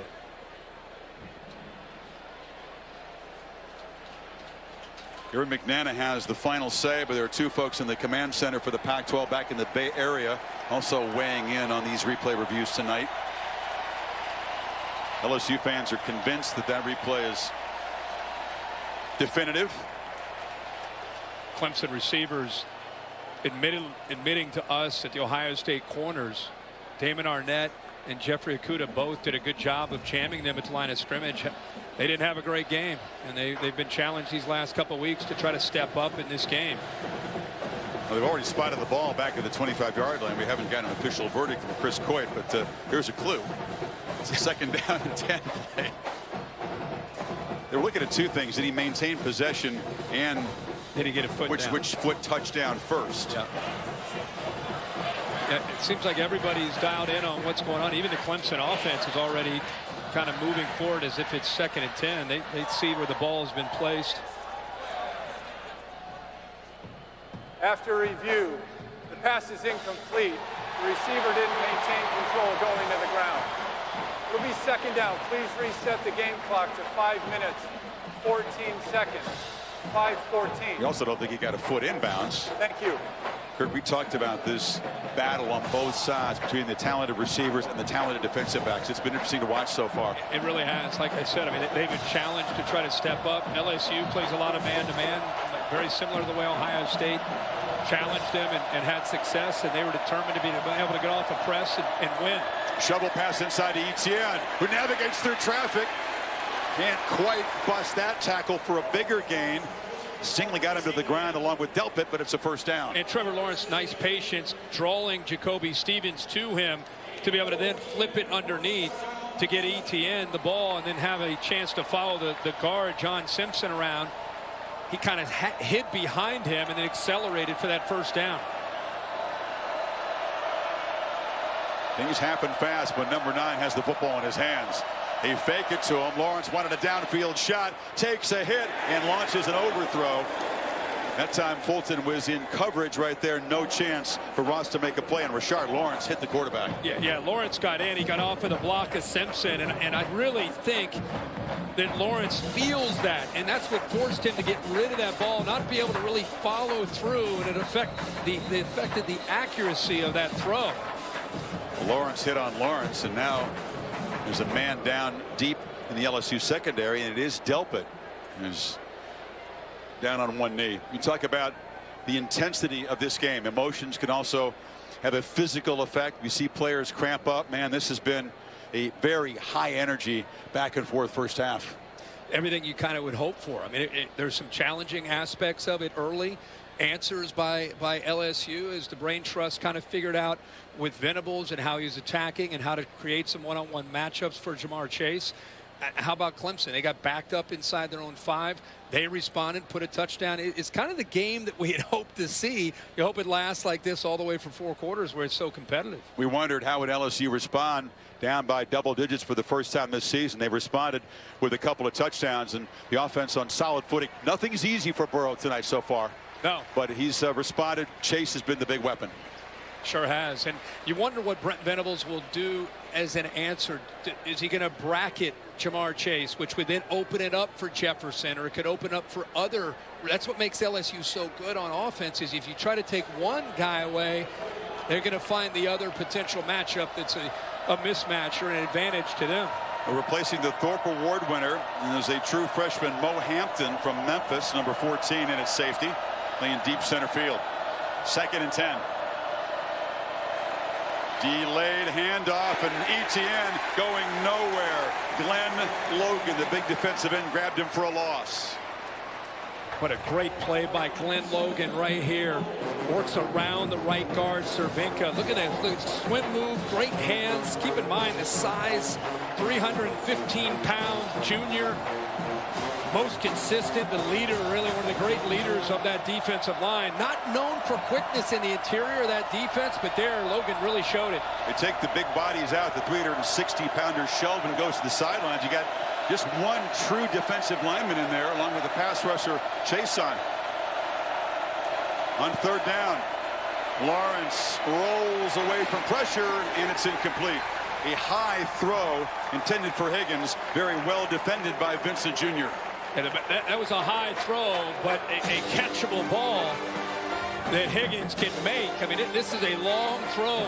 Good coverage, size advantage with Higgins. That's why Lawrence put it up high, where the 6'4" T. Higgins can go up and over Vincent, who's 5'10", but tight coverage. LSU with that tackle for loss in that possession, messing up the Clemson drive, and now 3:49 before halftime. LSU is going to get the football back with a 4-point lead. It's a deep punt by Spires. Zingley just lets it bounce, and that punt team has been busy and effective for the Tigers tonight. Once again, LSU backed up inside the 5. And we've been marveling at Jamar Chase all year. The Biletnikoff winner, the timing, the execution with Joe Burrow. Slow start for this offense, but an adjustment just to get him isolated the way it has been all year. And it's been against Terrell. A.J. Terrell, the top corner, number 8.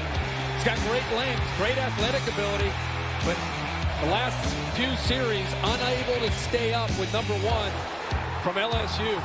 See if Brent Venables will make adjustments to try to slow him down by trying to get a safety over top to help out. Tremendous punt, Kirk, by Spires, 58 yards. And LSU for the 3rd time begins inside its own 10. Edwards-Hilaire's got the football, evades a tackle, off and running. Barreling out toward the 30. Man, is he fun to watch. He sure is, and you better have your head up and a chance. You better have your head up and you better wrap up. Look at this move right there on A.J. Terrell, the corner who's trying to set that edge. Look at his suddenness, the quickness, the lateral quickness, the jump cut there by Edwards-Hilaire. He gets upfield and picks up positive yards there on 1st and 10. Burrow against a 4-man rush. Is still pressured. Can he escape? He bobbled the ball, recovered it, but it's a big loss of 9. Tyler Davis, the freshman, got in there. There's a miscommunication there with Joe Burrow and his receivers. So often in this system, you need to read the same coverage. You need to see exactly the same thing. And that time, Burrow wanted to go deep to his right. But Clyde Edwards-Hilaire, who lined up out there, was matched up, and he did not run the deep route. Burrow was surprised, had just ate it. So surprised he bobbled the ball. Yeah. 2nd sack for Clemson, and 2nd and 19. Burrow against a twisting pass rush. Inaccurate throw for Marshall. 3rd and a mile. Sometimes you don't even have to bring pressure. You don't have to blitz Skowski. You don't have to bring backers or safeties. You just use that twist to be able to try to affect the eyes and try to affect that offensive line's communication. Now, because of that sack on 1st and 10, look at this, 3rd and 19. Good luck against the Venables defense. Yeah. Do they bring pressure? And where is it going to come from? Skowski's had a lot of success on 3rd downs, getting home.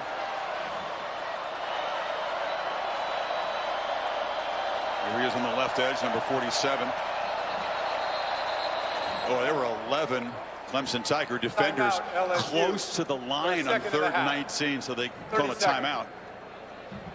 Chess match.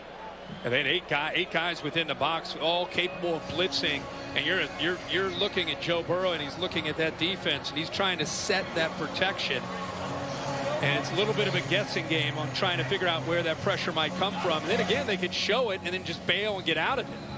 And Nick Saban said in the pregame, he thought the key, which defense could affect the opposing quarterback the most. Both defenses have been successful. Nick will join Reese and Desmond. The Mercedes-Benz halftime report just 2:29 away. I think that was the key for everybody really coming in, is what can you do to slow down? You're looking at a quarterback in Joe Burrow, who's more than likely going to be the 1st pick overall this year, and Trevor Lawrence, who's going to be the 1st pick next year. Somebody better slow these guys down, right? Saban, of course, who won a championship in this building for LSU and against LSU and Alabama. Joe went over, put the headset on, probably talked to Joe Brady to get a feel here on 3rd down. Don't see that often in a timeout, too. No. It's only a 3-man rush, and Burrow launches downfield, and Marshall has interfered, and that's going to give LSU a 1st down. Darian Kendrick was beaten and got there very early.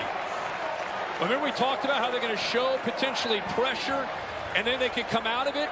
Simmons, Muse, they look like they're showing it, and then they get out of it at the end. They rush 3 and just drop 8.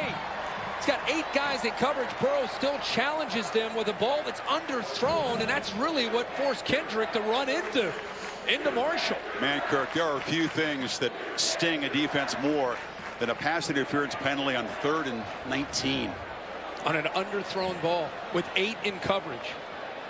So the automatic 1st down moves the ball to the 36. LSU with 1 timeout remaining, and Venable says, dadgummit, you're almost off the field against these guys. Now LSU, which will get the ball to start the 2nd half, has a chance to add to the lead before the break.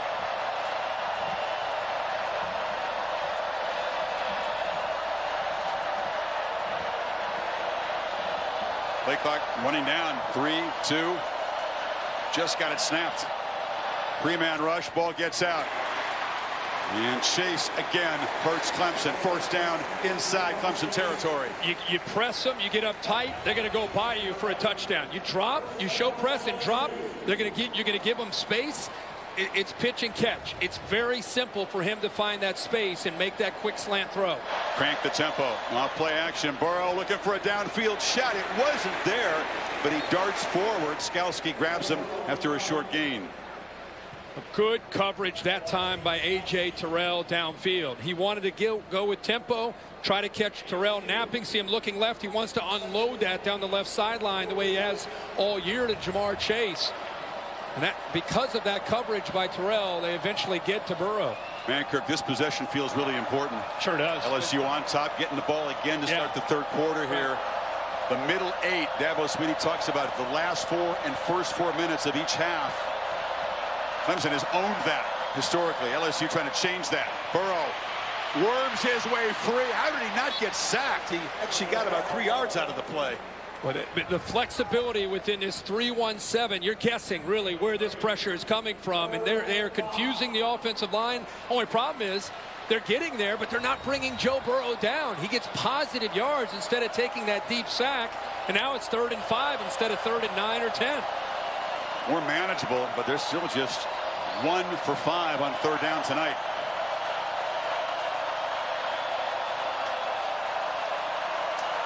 Chase, slot to the right. Here comes the pressure. Burrow flips it out, and it is Chase making a catch, banging off a tackler for Jefferson. It's a 1st down again. So Justin Jefferson has begun to get involved now. Well, as soon as he saw that Jefferson has a chance out here against Skalski, he wants that matchup right there. It's exactly what he found. He's able to make that throw. Across the middle, pass incomplete. Skalski was in coverage, tipped it, trying to find Marshall. Skalski is a great linebacker, a leader, inspires his defense, helps set the tone. Having a big night tonight. They've been bringing him a lot on pressure, but when he's underneath in coverage, if there's space, that's what Burrow wants to try to exploit. 28 seconds. LSU still with the timeout.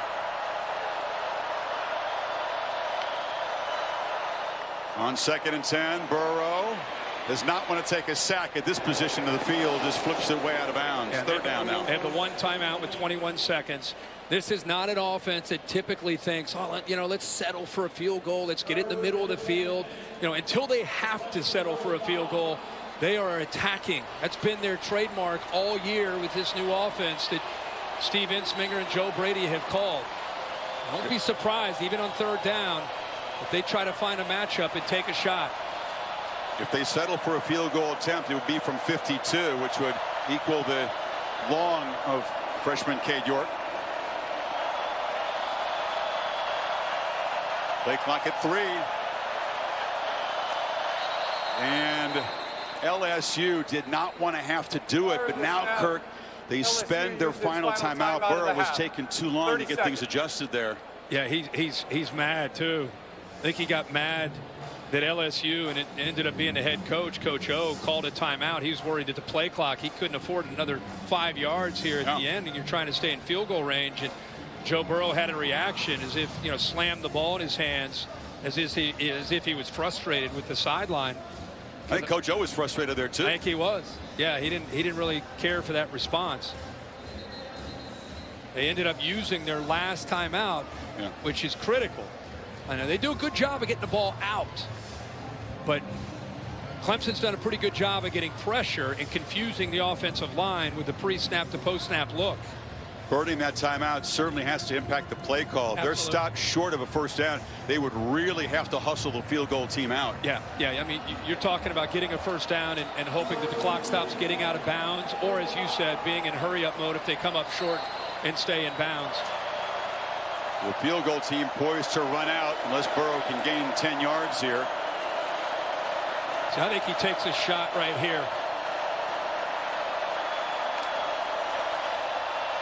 Burrow takes off and gets in the clear. Gets a block. Makes a cut and is knocked out at the 5. That's gutsy without a timeout, but it works. It sure is. He followed the center's block. They clear out again to take advantage of his athletic ability. Nobody in the middle after that block by the center, Cushenberry. And boy, he can accelerate, you know, between he and Lawrence. They're known for their ability to throw, but both can hurt you if you forget about their legs. A 29-yard run. Again, no timeouts, first and goal, 14 seconds. Burrow's got that internal clock. If he's throwing, it's out in less than 2.5. Here comes pressure. Gets it out quickly. Touchdown! Thaddeus Moss just standing still. And LSU stretches the lead before halftime. 95-yard touchdown drive. And Moss, one of his best buddies on the team. Well, they gave him just enough time to get that ball out. He took a shot by Skowski. You could see the grimace in pain. He paid the price for his 58th touchdown pass of the season. And Randy Moss, just a LSU fan, a proud dad tonight, but he's pumped up. Third touchdown of the season for Moss, and an 11-point LSU lead after they were down 10. And they get the ball, as you said, to start the second half. You can see the medics are checking out Joe Burrow. Here's the big run. Third down and 10. What are you going to go with? Look at the blocks downfield. He's pointing, trying to get it one more block to try to get it into the end zone, and wisely steps out of bounds. And then this is a great call. Once they get inside the red zone, a heck of a call by the LSU Brain Trust. They found a matchup. He recognizes blitz right here on the inside. And what a great job by Moss of, instead of taking that into the corner, he settles down to give Burrow, who just gets it off, a chance to throw it into that hole in the zone. He's got the flak jacket, but Skowski is the hardest hitter in this defense. You know, his dad, who was a linebacker, told him, son, when you hit another player, you make them feel you. And he does. Sure did. Yeah. Burrow. What a route by Moss. You couldn't see it there, Chris, but he was going to go into the corner, recognize that Kendrick was in zone, and just settle down. Great recognition by the tight end. So LSU, a 21-point run. They've scored touchdowns on their last 3 possessions. This gives you a really good feel and a look for this. Instead of continuing out here, he just settles. He sees that, settles, and Joe Burrow saw the same thing. That's what you have when you have two best friends. They see the same thing, and instead of throwing that into the corner, he runs the right route, and Joe Burrow puts it right on the money. And now Cole Brennan has been caught. Burrow with 3 touchdown passes in the first half. Not quite the 7 that he had in the first half against Oklahoma, but new FBS record, and you'd like his chances of owning it outright before this one is done. So Trevor Lawrence, a kneel down. Clemson's defense was so dominant early. You think we're doing a great job on Joe Burrow. He's thrown for 270. He's run for 55, and the lead is 11. 28 points, 359 yards, tracking towards over 700 yards of offense and 56 points.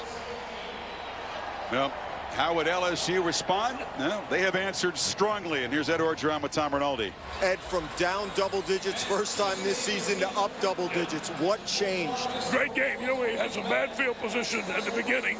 When we started clicking on offense and figured out what they're going to do. Now we move into football. We had some critical stops with our defense. This is a heck of a football game. How do you build on this momentum? We get the ball in the second half. We got to go down the field and we got to score. We got to stop them. We got to keep on playing for 60 minutes. We knew it was going to be like this in the championship game. Appreciate it, Ed. Go Tigers. Let's go to Maria.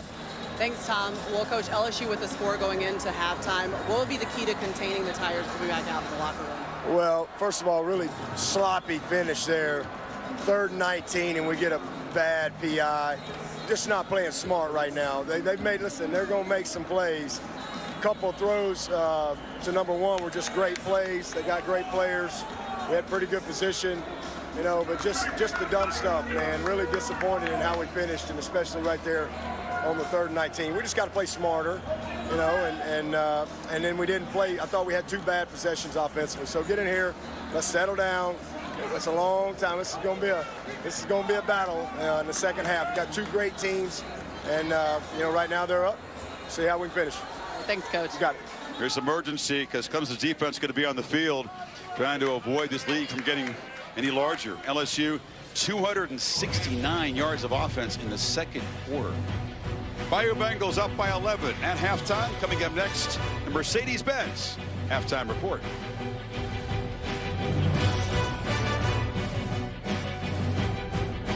Our last slide there. Much more. The first ever GLB. We all went to Mars. Really? Set for the second half. LSU in a 21-zip run up by 11. College football playoff national championship game presented by AT&T. LSU will get the football first in the 3rd quarter after being stymied earlier. Burrow got it going, 4 touchdowns in the last 5 possessions, but Burrow did take a big hit from the hardest hitter on Clemson's defense, James Skalski. You see that left arm pinned against his side, wincing in obvious pain. Didn't want to be touched by the trainer, so keep away from me. Kirk, you didn't spend much time in the locker room. Came back and rode the bike for a lot of halftime to try to stay loose. Yeah, I haven't seen that very often at halftime. A starting quarterback comes out trying to stay loose. It looked like a shot in that rib area where it can be very, very painful. But you're right. What an incredible turnaround of events from the way this game started, where Venables was confusing Burrow, and especially his offensive line. In these last 4 or 5 possessions, they got right back on track, and it really shown to be the LSU offense we've seen most of the year. Burrow was back up on his feet throwing after we saw him on the bike, and Tom Rinaldi has more from the LSU sideline. As you said, Kirk, how rare is it to see the starting quarterback come out with more than 10 minutes left after halftime, get on the bike, as you mentioned, for about 3 minutes. What happened, took that hard shot on the last touchdown drive just before the end of the half. On his way coming off the field, told teammates, Chris, don't touch me, don't touch me. Certainly, when knocked out of him, soreness in that rib area. Got off the bike, went through an extended motion, if you will, seeing how he was reacting to throwing the passes on the field. Grimacing slightly will certainly be something to look out for. Also, standout safety Grant Delpit, he was in the locker room before the half ended. Hamstring on the left. We'll have to see how that holds up. All right, thank you, Tom.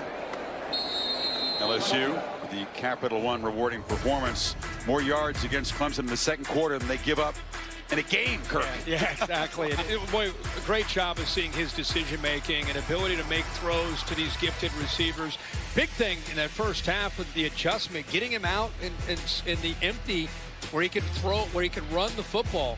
Incredible accuracy downfield where Jamar Chase has been winning one-on-one. And then the ability to see that and the toughness that Tom just alluded to take that hit after he made that great throw for a touchdown. Burrow looking to throw in the first play, launches for Moss, but it's over his head. See the way they started, if you're just tuning in, look at those first 3 drives. Just could not get anything going. And Coach O referenced this with Tom Rinaldi. They're pinned back inside their own 10-yard line in the first few drives, but Brent Venables put a package together to confuse them. And boy, have they settled in, made in-game adjustments, and given Burrow and his receivers a chance to make a lot of plays. Jefferson got off to a slow start, but he's gotten into the act. 4 catches. Got Chase in the backfield. wrinkle they've been showing the last couple of games. Yeah. He flares out, but he fired to the other side, and the catch is made by Moss. He'll be a few yards short of a first down. You know, you might ask, why would they move Clyde Edwards-Helaire, who's such an effective running back, out as a wide receiver and move the top receiver into the backfield? And again, it's all about giving a different look, creating some potential confusion, and eventually creating a matchup maybe with Jamar Chase against a linebacker one-on-one coming out of the backfield. Right away, a big play in the third quarter as Clemson tries to get off the field and prevent Burrow from stretching this double-digit lead. Showing a lot of pressure. That's what Burrow looks over, gets confirmation, adjusts some of the receivers. 3 are bunched to the right. Here comes the blitz. Burrow is going to be swarmed. They didn't pick it up, but he didn't make a quick enough decision, and that's a big sack for Clemson. Logan Rudolph and Skalski. Yeah, Cushenberry, the center, has a tough decision to make because he's got Tyler Davis matched up against him here, and then you got Skalski coming there. He can't take both. A guard's not there to help him. He's got to let one of them go, and eventually they actually both get to Joe Burrow there on that third down. Clemson now with 45 sacks on the season. 5 straight years of 40-plus sacks. They got 3 tonight. And there's a flag, and the punt is bounding down to the 10-yard line, but they interfered with the returner. It'll improve Clemson's field position. You can't really overstate how crucial that was to stop the bleeding if you're Venables in the Clemson defense. The opportunity to catch a kick, kicking team number 13. 15-yard penalty from the spot of the foul. I mean, they believe in their comeback abilities. Oh, yeah. You go down 18, it's something else. Maria? Well, Chris, Dabo Swinney saying coming out of the locker room, his message was simple to his team, that we've been here before. Remember, it was just a game ago that they were down by 16 against Ohio State. He reminded them that it's a 60-minute game, so just continue to play and make the plays that are your job. And that's the plan Clemson has coming out of the locker room, guys. Well, thank you, Maria. That's a costly penalty on Jontre Kirkland, the backup receiver on special teams, because Lawrence takes over exactly at midfield. And Etienne tries the left side.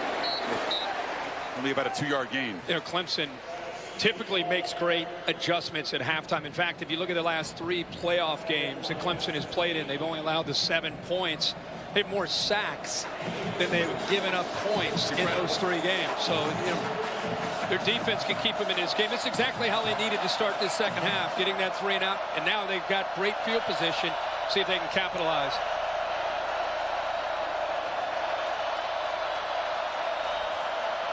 Lawrence making the adjustments on 2nd and 8. There's a matchup he could win.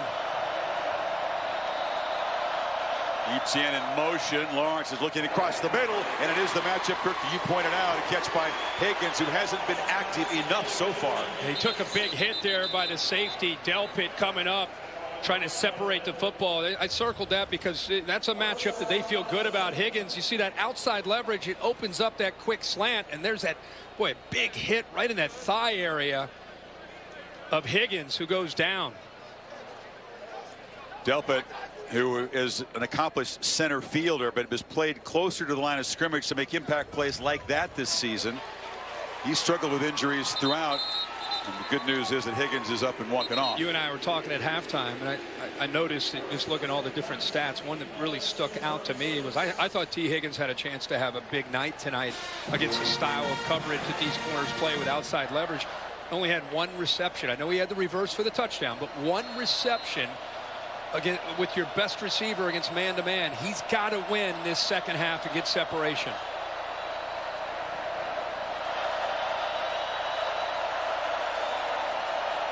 Plenty of time on 1st down. Get another pre-snap chess match. Lawrence, and they pick up the pressure. Tries to scramble free. They grab his face mask. It'll be an LSU penalty. He's going to be knocked down at the 30, and then it'll move to 15 yards closer to the goal line. Chason grabbed the mask. Yeah, Chason trying to, how about the protection by that offensive line? It was very good coverage downfield. Chason just trying to get his arm to try to affect Trevor Lawrence, and clearly grabs a hold of that face mask. Face mask, defense number 18. 15-yard penalty added to the end of the run automatic first down. So 2 crucial penalties by LSU. One interfering with the punt returner, and now that personal foul. Clemson could have asked for a better start in the third quarter. There are a lot of people that have watched LSU this year and watched the way that first half ended and thought, wow, they scored at the end of the first half.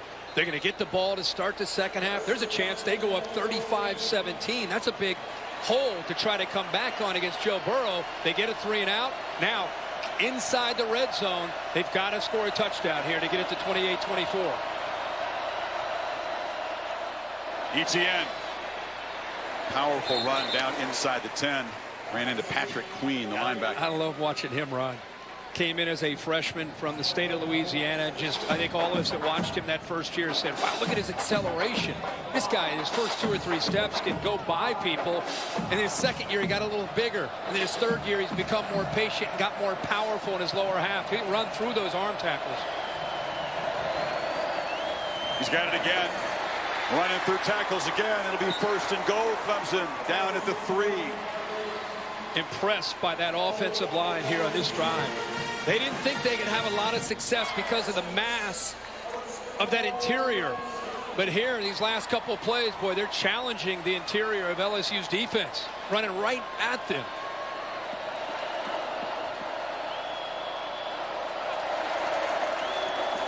Etienne again. Muscles. Touchdown, Clemson. And they slice into the lead. A perfect start to the second half for the Tigers. If you're a Clemson fan, that's exactly what you wanted to see. The Clemson offense looks like it's going to maybe stay on the field.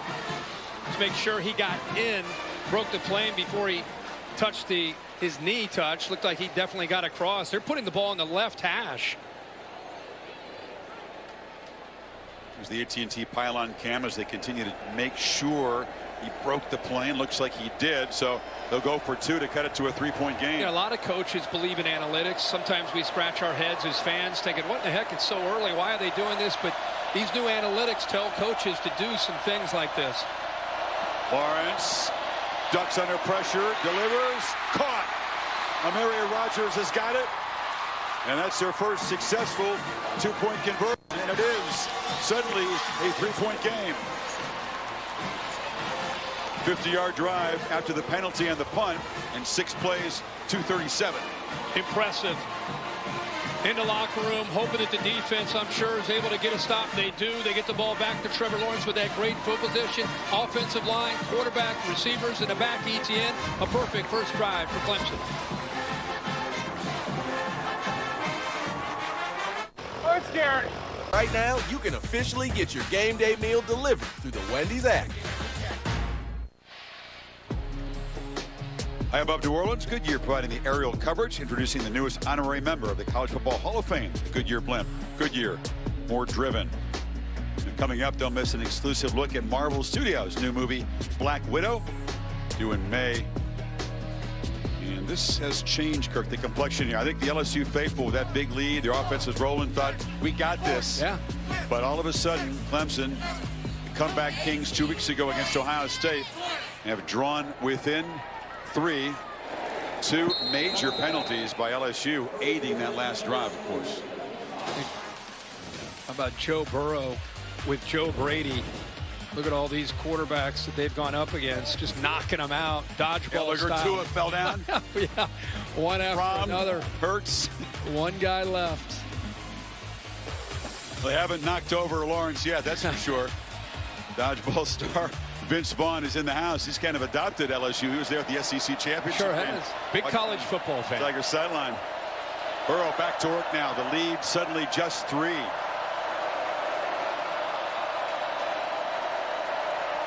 Bringing those tight splits, condensed formation here on 1st and 10.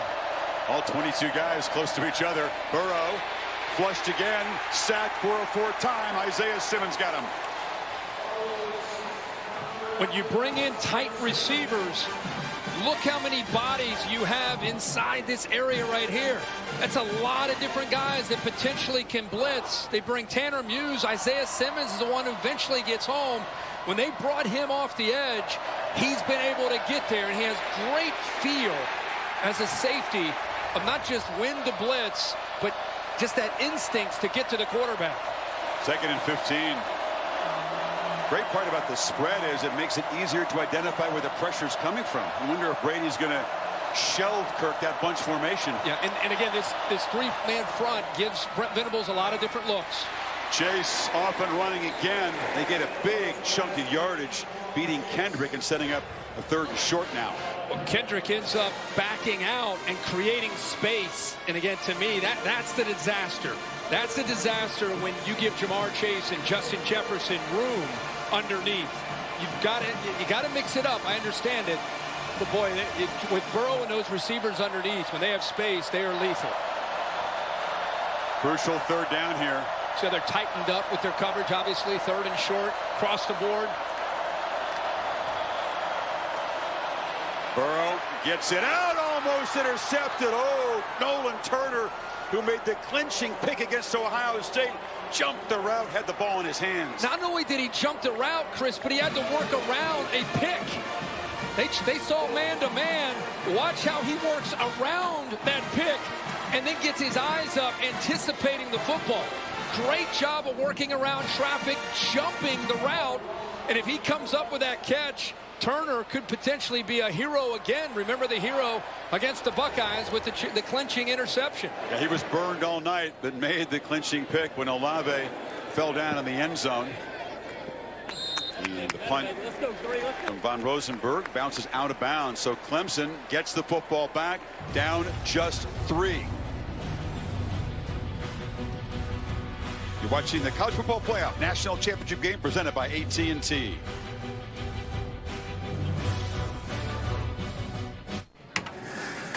Together with the new Nachos Party Pack from Taco Bell.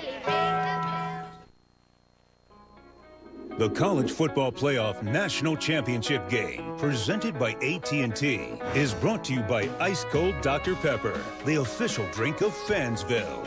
Capital One, what's in your wallet? And the Nachos Party Pack from Taco Bell. It's hard to match this building for magical moments in a variety of sports. Brady's first Super Bowl here. Michael Jordan first announcing himself as a superstar, hitting the shot as a freshman. Carmelo Anthony and Syracuse won a title in here. Keith Smart beat Syracuse. Wow. The Chris Webber timeout. And look at the 2 fights. Muhammad Ali regained the title in a rematch against Spinks. And Leonard frustrated Duran, who's eventually said no mas in this building. Nobody's saying no mas here tonight. No, that's incredible. What's your the one that sticks out to you the most? Muhammad Ali? That would be right up there. Yeah. Wish I'd been here that night. This heavyweight fight, Clemson has scored the first 8 points, and they go to number 8, Justin Ross, who's wrestled out, but it's a first down near the 30. I love when you get the athletic Trevor Lawrence out on the edge, where he's got a levels concept, a deep, intermediate, and an underneath throw. It gives him the option to run it or throw it.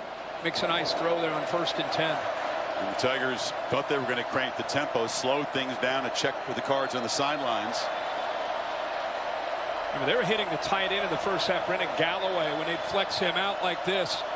It's something they'll probably go back to at some point in the second half. Play action, zipped on the slant, ball tipped, juggled. Is the catch made? Yes. Joseph Ngata made it look difficult, but he did collect it. What? Now they're saying incomplete. Oh, really? I thought that ball must have hit off the ground because it ended up in his arms. They're going after Fulton. They've not gone after Stingley on the other side, the freshman, but they have been attacking Ngata. I still can't see where it hit the ground there. I'm sure it did. They're not buzzing down, so it's 2nd and 10. Now they will. Now they are. Pass is under review. Yeah, it hit the hands, the knee. I don't think it hit the ground, though.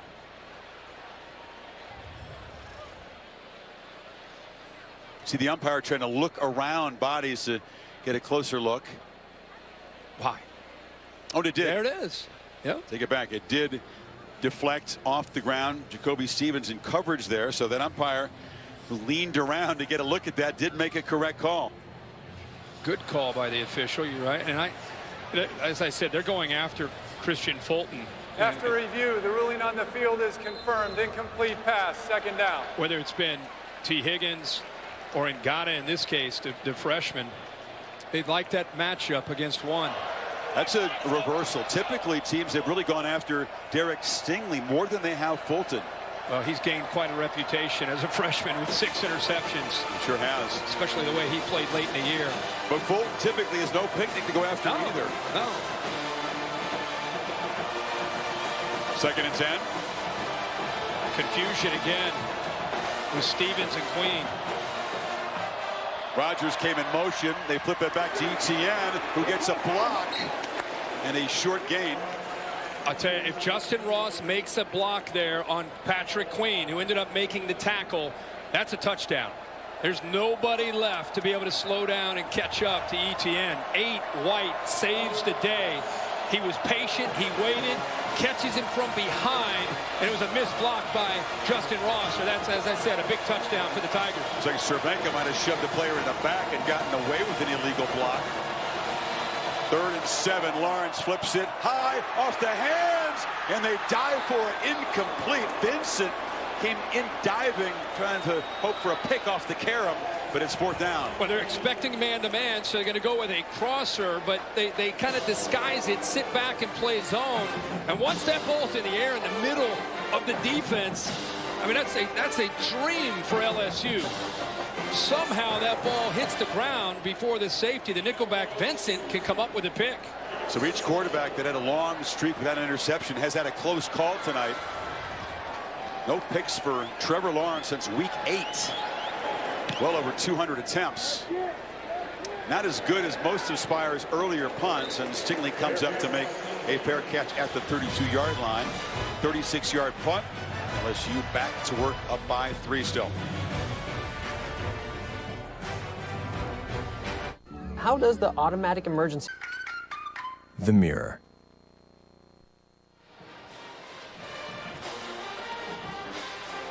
The first half began with Joe Burrow and LSU going 3 and out twice. That's exactly the way the second half has began. Yeah, Clemson's really cranked up the pressure, being more aggressive, trying to get to Joe Burrow before he can get them, especially with throws downfield. And Joe's looked a little irritated coming off the field. You know, we mentioned how he was on a bike at halftime, and he's showing a little bit of frustration, not quite looking the same as of right now coming into this drive. Wonder if the pain from that shot that he took from Skalski is playing a part in that. He's been sacked 4 times now and hit a bunch. Hesitation. And Burrow, if he is hurting, doesn't show it there as he picks up 10 with the scamper. Tom? Kirk, I do think you pick up on something, whether it's irritation or, as Chris suggested, pain. You could certainly see that Joe Burrow's gone down a little more readily. I know it's been the teeth of the rush, but he has not played. That run is by far the most demonstrative thing he's done in this half. Play action, launching downfield. One more time to chase. It was over his head. LSU fans wanted a flag, but that's ruled uncatchable. So they run the football with the quarterback, even though he's not feeling 100%. They come right back to a shot downfield, and Chase has a couple steps there on Kendrick, who's one-on-one without a safety over the top. He grabs onto him, and it looks like pass interference, but I agree with you, Chris. The ball was past him once he grabbed onto him.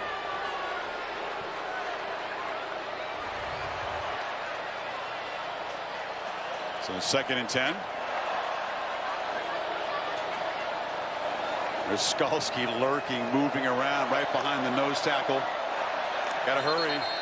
And once again, the movement of Venables' defense causing some hesitation and confusion, and that cost him 5 yards.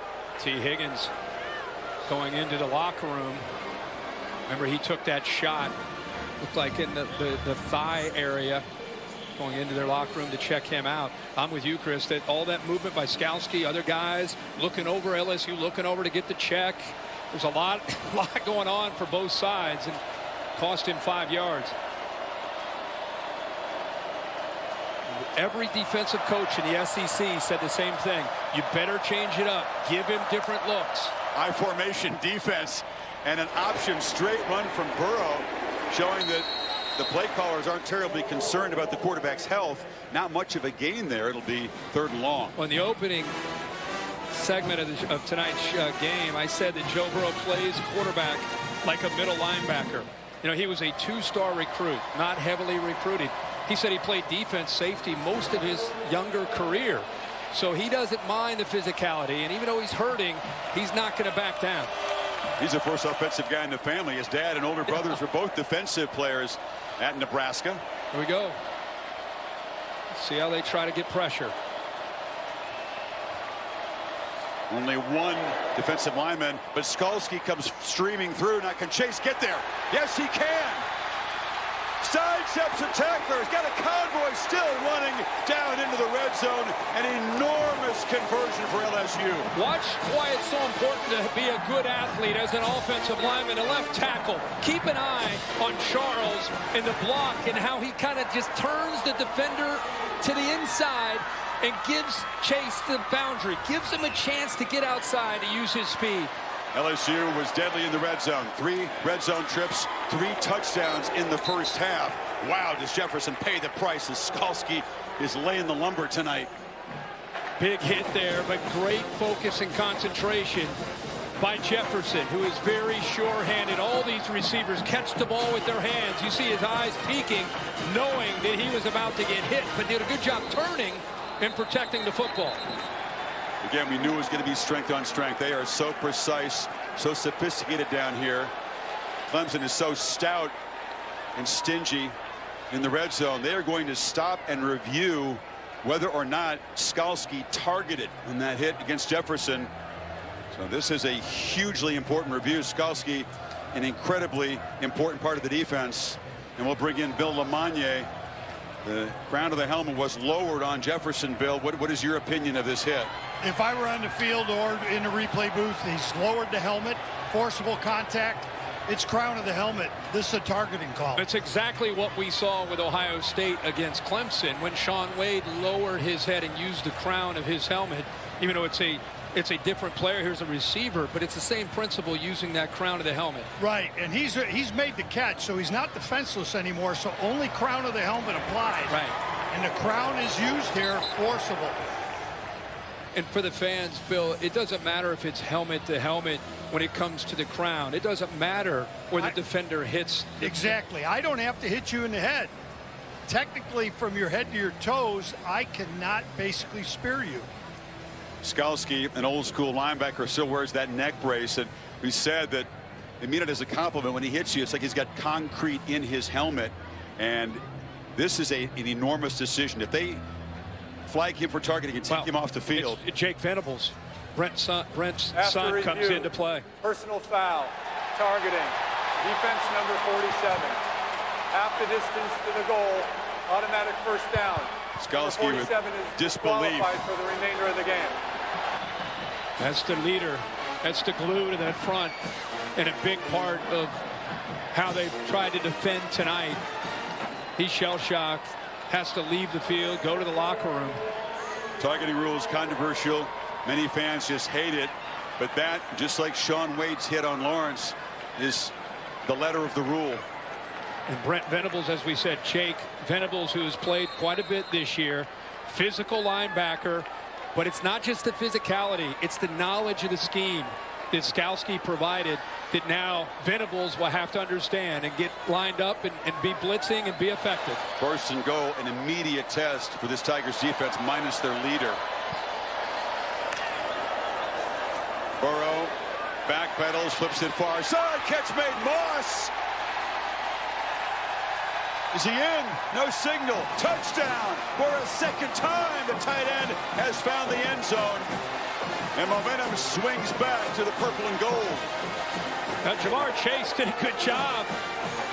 You got to be careful on these picks. You got to make it look like you're running a route. Does a nice job of getting in the way of Kendrick to open up that flat for the tight end, Moss.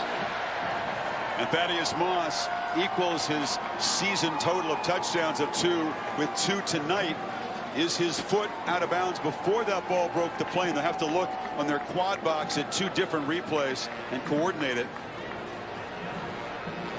There is the foot out. Ball, difficult to say. Bill, what is your take after seeing both of these angles? Before the foot's down, I've got the ball breaking the plane of the goal line. We have a touchdown. You've got Skalski heading to the locker room. Boy, what an enormous last 2 minutes of this game. That's what Bill was referring to before he steps out. The ball's extended. Does it break the plane? Here's a look from the AT&T pylon cam. You'll Ruling see of the a foot touchdown there. is under review. Pylon cam got wiped out by 2 players there. Here's the foot out. Difficult to say with certainty, so unless they can find irrefutable evidence that that wasn't a touchdown, that call would stand. And that is not just a touchdown that will extend LSU's lead pending the PAT back to double digits, but now without Skalski, that is a deflating blow to a very tough-minded, resilient team. But this is a challenge for Clemson. Yeah, absolutely. I'm not just trying to overcome the deficit, but to lose the leader of that defense in the middle. What, by the way, really well-designed play. As I said, Jamar Chase had to be careful as he was setting that screen to open that up for the tight end. Got to make it look like you're running a route instead of blocking. We talked about the great versus great matchup. LSU's red zone offense against Clemson's red zone defense. Huge edge LSU. If this touchdown stands, that's 4 TDs and 4 red zone trips. And Clemson's just not used to getting mesmerized down here in that department. One more look. This may be the best angle. It's the ref cam. Ball across the plane right there. Yeah, that's what Bill said right there. Perhaps just a fraction before the left toe hits the white, and that's all it has to be. Again, it has to be irrefutable to take away the call, and I think it's going to stand. Yeah, don't you, Bill? I actually would confirm it. I've got the ball just breaking the plane before that's down. I think it's an excellent call by the official on the goal line. Here's the play design I talked about with Chase. Watch him. He had to be careful of kind of setting this screen and making it look like he's running a route. Does a good enough job, even though his arms extended. They got away with it and freed up Moss to get to that corner. After review, the ruling of a touchdown stands as called. So Burrow with his 4th touchdown pass tonight, his 2nd to his good buddy Moss, now has the FBS single season touchdown record all to himself. He had shared it momentarily with Colt Brennan and LSU. Chance to go back up by 10 with York on for the PAT. 43-yard screen to Chase. Kirk once again #1 with a huge impact play to spark a touchdown drive. And the lead is 10. 5:13 to play in the 3rd quarter. Time for Trevor Lawrence and the Tigers to try to answer.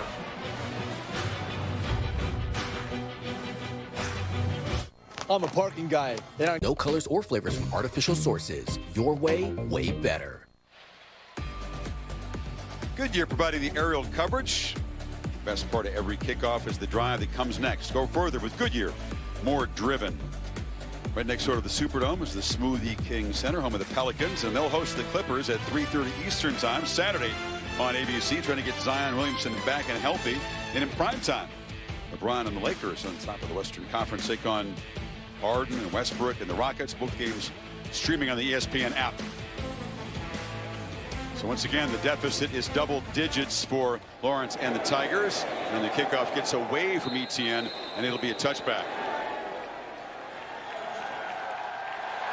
So Trevor has shown his toughness and his resilience, and he's going to answer the bell one more time now, Kirk. He sure is going to have to. I mean, for Clemson to continue to fight back, it means Trevor Lawrence in the passing game are going to be able to have to make some big plays. And Lawrence is more than capable, obviously, of doing that.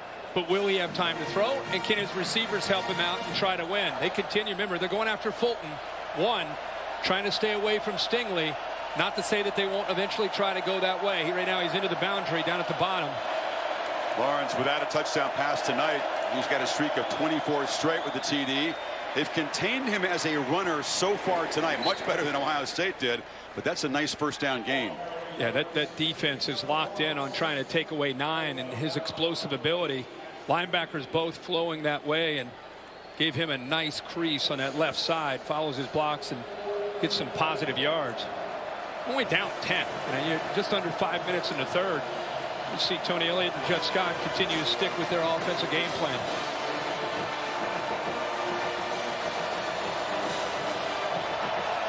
Pressure is picked up. Lawrence gets it out, and it's intercepted. Christian Fulton. There's a flag down after the interception. That would be the first pick for Lawrence in a long time if it stands, but it's going to come back. And that official from the back end called that. He had the better view. Fulton, who's been picked on this time, got inside and tried to jump the route by Justin Ross.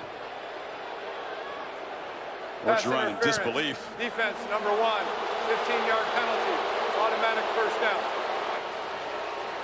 Dave Aranda and his defense now will have to dig deep here. Another penalty has set up Clemson near midfield. And he's got his left hand there. He just grabbed onto the shoulder as Ross made his cut to the post. He went to the inside, tough to see there, but he had his hand on him, which was fine. But when he made his move to the inside, he clinched and grabbed onto the jersey, and that's the look that the official had.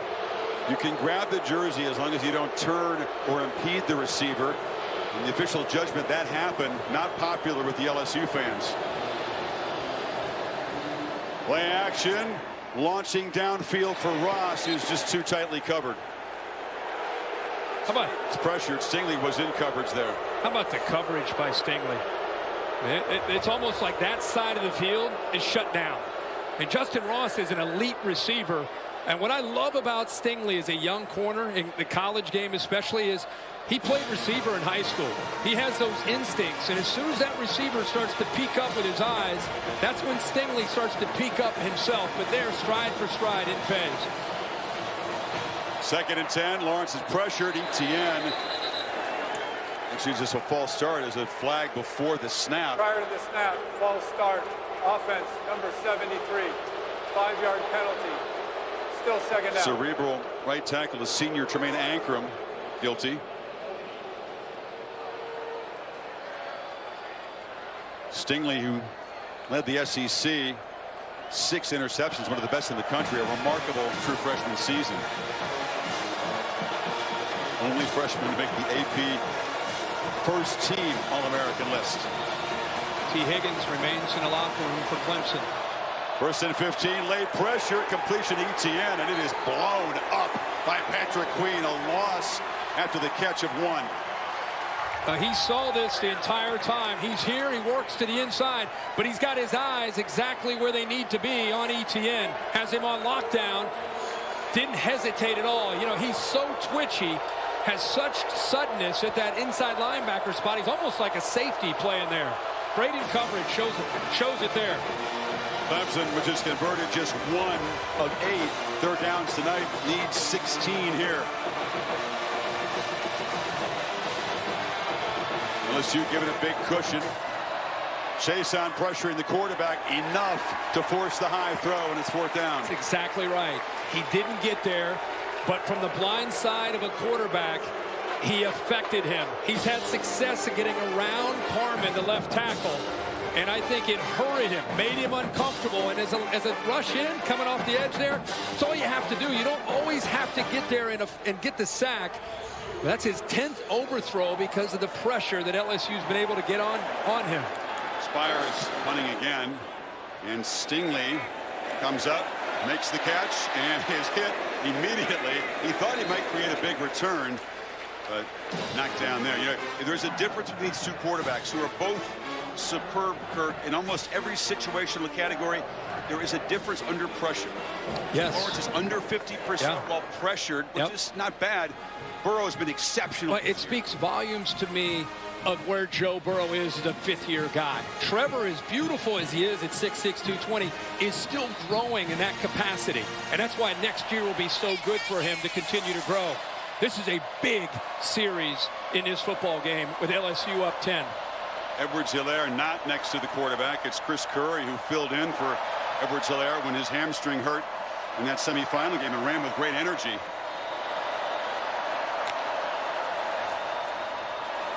Burrow hesitating, taking off, buying time, and just flips it off. And Jefferson in space. Darts down inside the 30. Sometimes it's just not fair when he can make a play like that on the run. How about the awareness to stay behind the line of scrimmage by Joe Burrow? He brings the defense to him. Here's his athletic ability. Now the awareness. Just trying to pull that defender 12, Kayvon Wallace to him, which he did, and then dumps it. Great job by 9. 35-yard gain now. Burrow looking for the kill shot down the field. Launching again for Chase, who could not come up with it. A superb night. But that could have been another touchdown. Boy, they are in sync. Here's Joe's dad looking on. I think this ball is thrown perfectly. Outside shoulder. Oh, yeah. Are you kidding me? You couldn't have handed that any better to Chase. And Chase, I don't know if he lost it. Let's not get... It's not a mistake. This kid is gifted. 8 receptions, 218 yards. He's obviously having a big night. But, boy, he'd love to have that one back. That should have been a hat trick of touchdowns. Bounced right off the shoulder pad.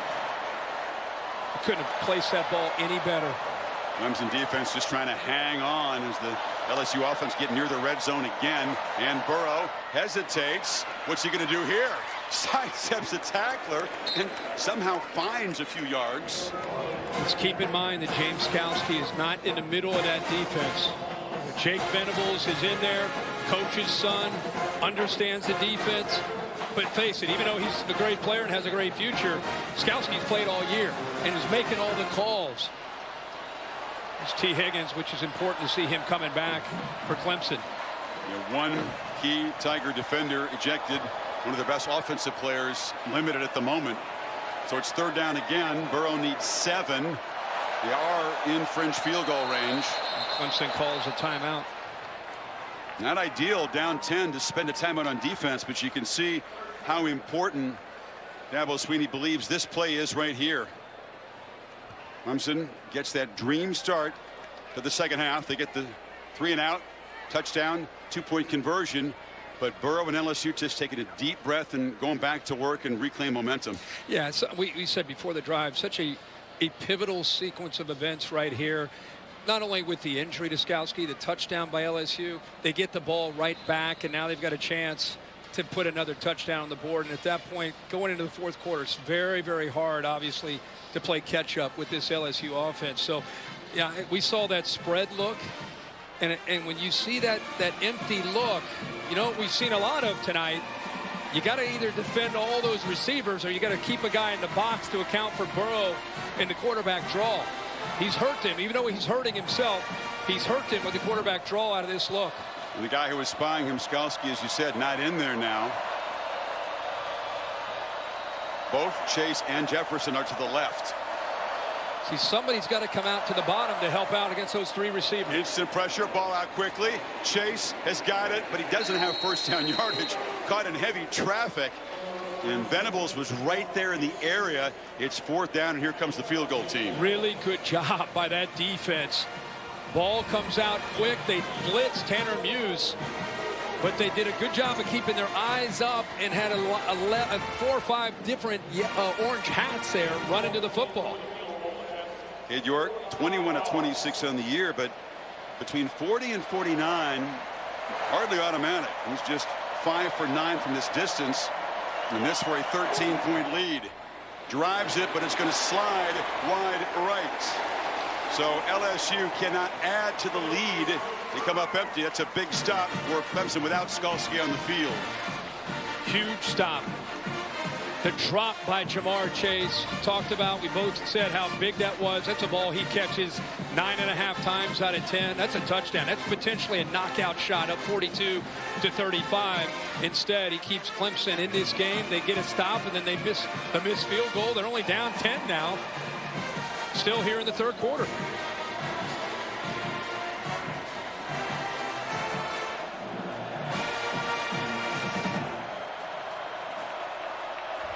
Ocho knows that they let a great chance get away to stretch the lead and really put this Clemson offense on the ropes late 3rd quarter. It's an option look, the late pitch, dangerous one. Etienne got it, but Patrick Queen got him for a loss. Speed option. They go into the boundary, and a great job by Chase on, forces the pitch, and then a missed block that allows Queen to be able to get there. Now, option football, if you take the quarterback, there should be an alley to be able to get to that edge and be able to pick up some yards. But because of the quickness of 8 Queen, he got off the block and was able to make the play on ETN. As you well know, my friend, think about the option. Quarterback's going to take a hit. Yeah. Lawrence did that time. It's a low throw, incomplete. Tried to get it to Higgins, and now it's 3rd and 12. Now, there wasn't much of an opportunity there, obviously, after the catch.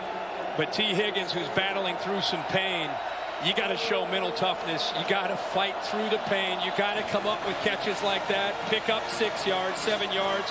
Give yourself a chance to make it more like a 3rd and 4 or 5. Now 3rd and 12. Higgins in the slot to the right. Here comes the pressure. Lawrence backpedals, delivers a throw over the head of Ross. That was a tough throw into coverage, and it's 4th down. Yeah, he did a good job of kind of sliding away from the protection, but I got to give all the LSU secondary some credit. These Clemson receivers are not getting off of this coverage. I mean, it's tight coverage and long, tough throws by Trevor Lawrence. I mean, that's not easy execution there, and it's good job by that secondary. Got Justin Jefferson, not Stingley, back to return this punt.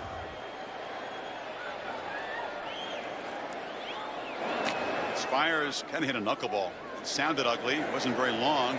And Jefferson's going to run up and make a fair catch at the 42. So good field position for Burrow as they continue in the final minute of this 3rd quarter, Kirk, to try to get the touchdown that just might go a long way to securing this championship. What were some of the big boxing classics that we've had in here? You said Spinks against Ali, Yep. the No Mas. No Mas. That was more about tactical supremacy than a knockout. But it just feels like Clemson's on the ropes right now, just kind of hanging on, and LSU's trying to come up with a knockout shot. It's a 33-yard punt. Burrow right back to work. That possession just 50 seconds. Edwards-Helaire showing his patience and picks his way for a 1st down gain of 4. Kept 2 safeties back. Quick indicator for Burrow to see that.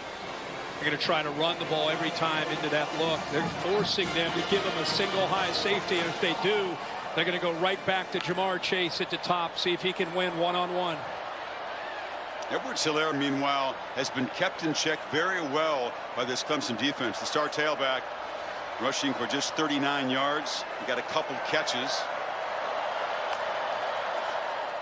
Burrow from the pocket, flips it short on cue. Edwards-Helaire makes the catch, and he fights for everything. He's not interested in going out of bounds. No, he'll never go out of bounds. You know, he's been it for so long, right? Yeah. You know, we're kind of sensing that they want to try to give him the ball. It looks like a flag came in late on that play. 73 that McGee looked like he got in and pushed somebody late. Might have got Isaiah Simmons. It would be a mental mistake that would drive Orgeron crazy. Again, the importance of this possession, trying to stretch the lead. It moved the ball to the Clemson 37. After the play ended, personal foul, offense number 73, 15-yard penalty, remains 1st and 10. The senior has been battling an ankle injury, healthy enough to go, but an absolutely senseless play at the end as he comes and hits Simmons. Well, number one, you appreciate the effort. Anytime linemen are downfield, they're 320 pounds. You love to see the intensity. You just got to be mentally sharper. You got to have some awareness to you. You can't make a bonehead mistake like that late in this game, especially when you have Clemson on the ropes. A dead ball, still a 1st down, but the ball back in LSU territory. So LSU 15 minutes away if they can protect this lead from capping a 15-0 season. 35-25. Now a treat here, an exclusive look at Marvel Studios' new movie Black Widow, which will be in theaters everywhere coming up this May.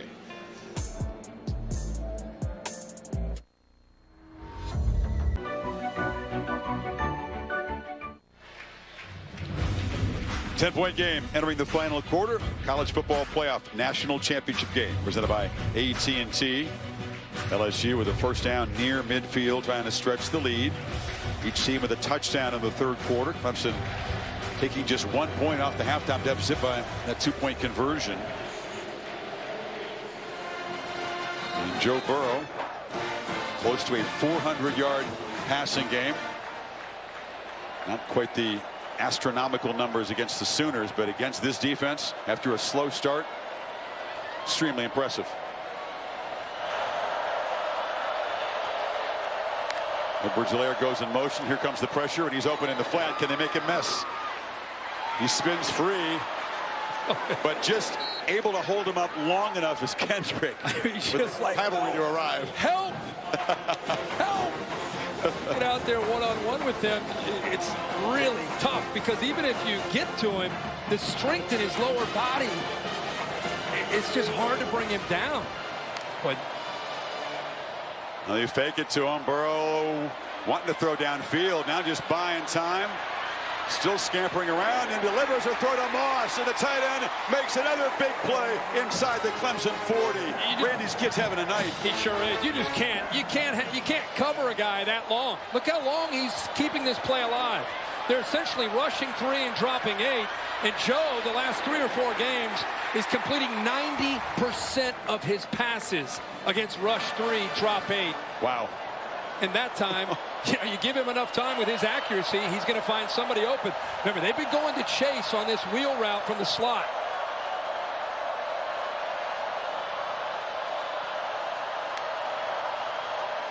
Try to bring pressure again. Slant. Jefferson. Catch. Gain of 8 on first down. Kayvon Wallace stopped him.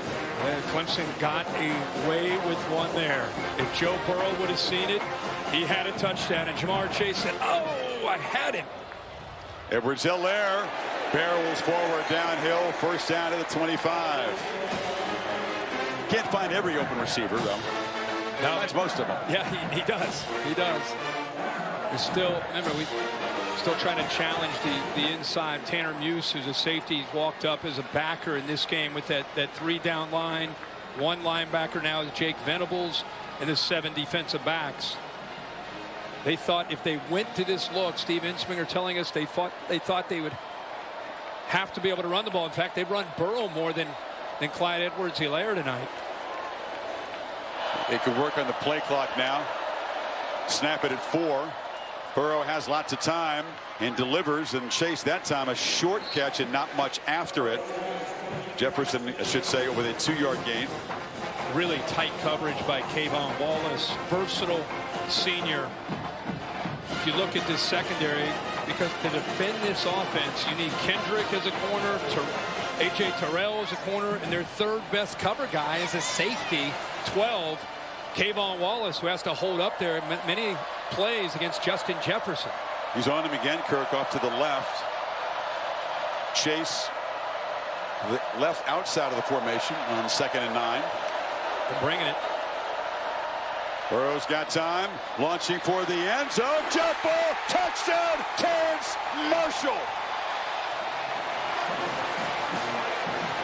And Burrow believes that was a crucial play to stretch the lead. You can see by their reaction. Dropped a dime again. He's gonna find that matchup, and Marshall, who hasn't had many chances, they've been going to Jamar Chase. We just circled saying that he can come from that spot. This time it's Marshall at 6'4". He puts it up, adjusts back to the ball, and Kendrick just never had a chance on the play. Marshall, a big, tall, 6'4" receiver, is sometimes forgotten, but the success of Chase and Jefferson makes his 13th touchdown reception. You saw Burrow's parents, Jimmy and Robin, celebrating. LSU getting closer to a championship, up by 17. 12:08 to play.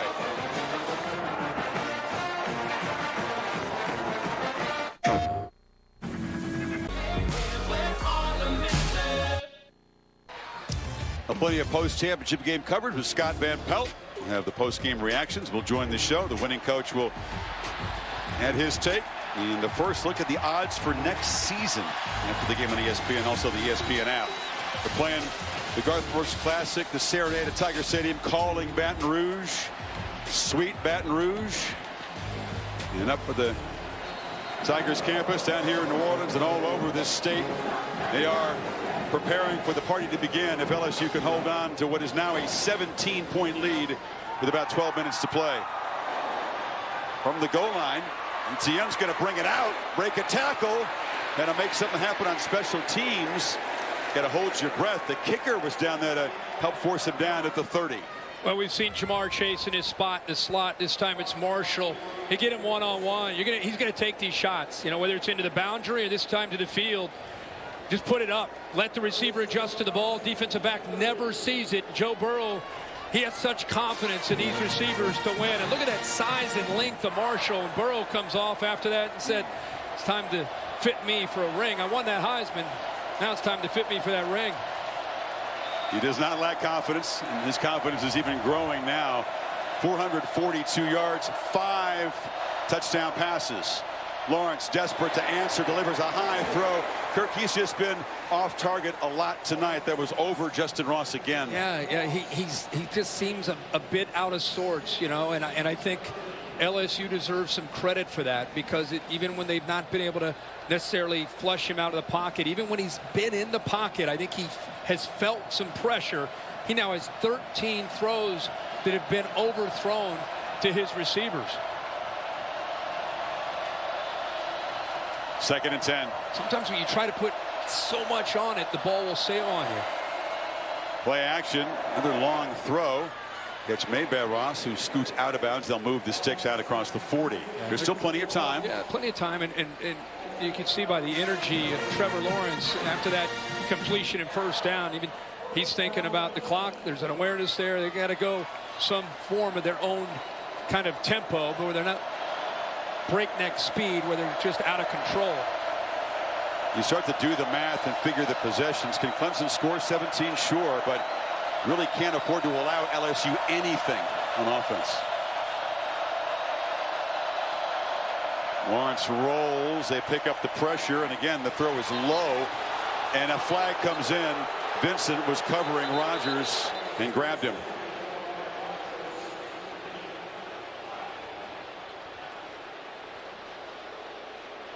Pass interference. Defense number 5. The ball will be placed in the spot of the foul. Automatic first down. Let's see if he grabs jersey or grabs his hips maybe. Hey, grab the arm, the left arm. Grab the hold of it.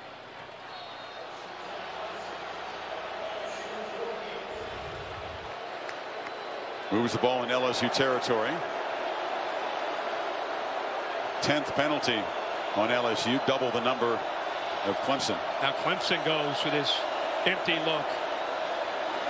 Lawrence has plenty of time and launches downfield. Higgins has got it for a touchdown. A flag is down. Will it come back for offensive pass interference? Yes, that's the signal. Vincent, who was just guilty of pass interference on the other side, says I got shoved. Offense number 5. 15-yard penalty from the previous spot. Replay first down. Ball underthrown. Higgins tries to adjust. There's a push and shove back and forth. They feel that that's on Higgins. It grabs a hold. Higgins grabs a hold of the jersey first. He grabbed the hold to give himself momentum to try to work back to the ball, and I think that's what they caught him for. Clemson fans turn to boo. That takes a touchdown off the board and moves the ball all the way back to the Clemson 37-yard line. Bill? I agree with you guys. There should have been a grab there for the defensive on the defense there.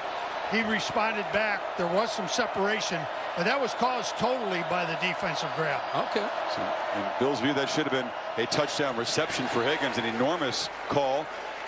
Pac-12 crew was under some scrutiny coming in because of the difficulties of officiating in that conference.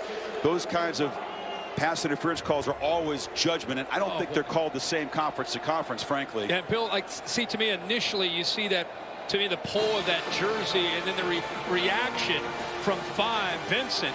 See, there's the initial pull, and he pulls back. How do you separate that when they both are interfering like that? You'll look to see who gains the advantage. Okay. You know, if I gain no advantage from it, I haven't done anything. 2nd and 25.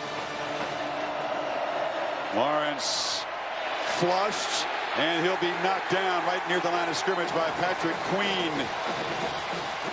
Len Logan also imposed himself in that play. Patrick Queen's been all over the field.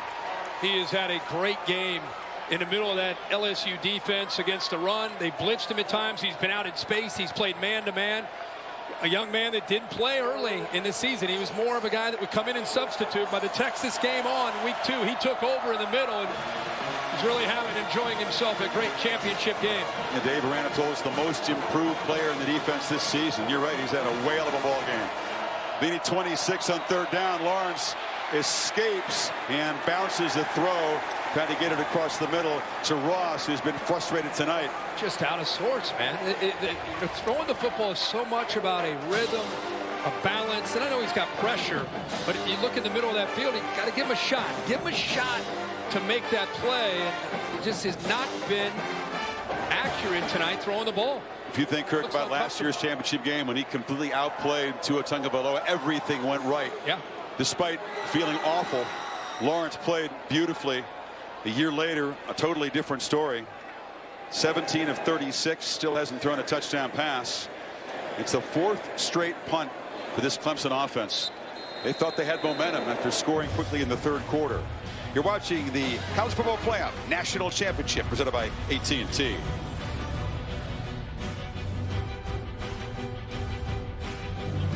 You leave it to me. Never ceases to amaze.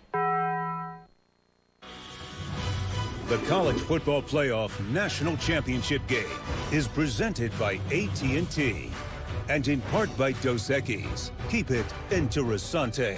Please enjoy Dos Equis responsibly. And Northwestern Mutual. Spend your life living. Ford post-game show coming up, including the presentation of the National Championship Trophy. LSU protecting a 17-point lead, 10-10 to play in the 2020 National Championship game. They believe a lot in the magic of numerology and signs down here. So they were thinking 2020. You got a Heisman winner. The last one was old number 20, Billy Cannon. 60 years ago, 3 times 20. Sadly, Billy passed away May 20 last year at the age of 80. 4 times 20. Are you with me? Yeah. Well, Burrow preseason 200 to 1 to win the Heisman. 10 times 20. Wow. Good stuff. They believe in that stuff down here. Yeah. Right now. It all adds up. It all adds up. LSU just trying to avoid the turnover, the kind of play that could turn momentum. Edwards-Helaire, who flat out just doesn't fumble, bumped into a blocker who kind of shoved him forward. It's a nice gain. Oh, the Sugar Bowl back in 1959, New Year's Day. There's Billy Cannon on the halfback pass. The only points of the game comes from the halfback. There were 6 completed passes combined. They run on the old T formation. Clemson wore blue uniforms that game. That's a throwback there. Only perfect season for LSU football until perhaps this season. They'd already won the national championship before that win over Clemson. They voted before the bowls back in those days. Edwards-Helaire muscling. It'll be right near the marker at the 20. Yeah, looking down at these stats, you see that Joe Burrow has 442 yards passing with 5 touchdowns. And you go back to the way this game started. The key to the game was not so much could Clemson cover, because it's tough to cover these 5 receivers if you include the tight end in the back. It was, could they confuse the offensive line, and could they affect Joe Burrow? Could they blitz him? Could they confuse him? They did early, but as the game has gone on, give credit to LSU for making the adjustments, because once he's had time, Clemson has not been able to hold up on the back end. That was a spectacular second quarter. And now, with the clock running down, Coach not quite as quick as Dabo, but he showed a good 4-step burst to get the timeout call. Right? Yeah, he's a lineman. Take a break with him. 8:51 to play. 17-point game. On the season finale of Fansville. One more time. Tonight's A&T best performance. Burrow, who broke records for his Heisman winning margin, has shattered a bunch more tonight. That's the first touchdown chase, then the scramble for a touchdown. And he's done a lot with his feet tonight, but what's been lethal has been his ability to find those open receivers and throw for touchdown passes. The one-on-one chances downfield, receivers going up, adjusting to the ball, helping him out. 5 touchdown passes on the night. And of course, he ran for one, as you just saw. Trying to work the clock. Edwards-Helaire takes off, darts forward, bangs forward, just doesn't want to go down. Gets out near the 40. Burrow with 5 touchdown passes tonight, owns the record for a single season, responsible for a total of 65. And in the BCS CFP era, which began in '98, he now has a record 442 and counting. This LSU offense that had combined for 110 points in its last 2 games against Georgia and Oklahoma, now going to play 3 top 5 teams, and it's 152 points and counting in those 3 games, and over 1,300 passing yards. As long as I've been following the game, I've never seen an offense with the perfect storm of a new system taking over for an archaic offense for like the last decade. And you see Joe Brady there on the left, the passing game coordinator that brought that system in from the NFL and his time with the Saints, and Sean Payton and Drew Brees. And you have a quarterback that understands it, has the ability to process, has the weapons around him. It's the most impressive offense that I think I've seen in my life. That's a big statement, man. And again, the slant caught by Jefferson. Steve Ensminger is a powerful figure at LSU, the man they call Slinger, was a quarterback in the Charlie McClendon era. Obviously, the family undergoing a tragedy when Carly McCord, his daughter-in-law, was killed along with 5 others in a plane crash en route to that Peach Bowl game in Atlanta. Steve finding out just before his team took the field for warm-ups, and an incredibly tough, stoic guy. Coach through that game, has been very supportive of his son Steve Jr. in the family's time of tragedy. He's just been a rock. Sure has. At Orgeron.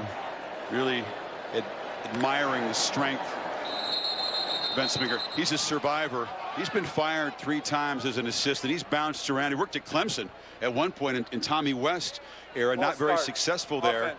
But now to be able to 5-yard penalty, still first down.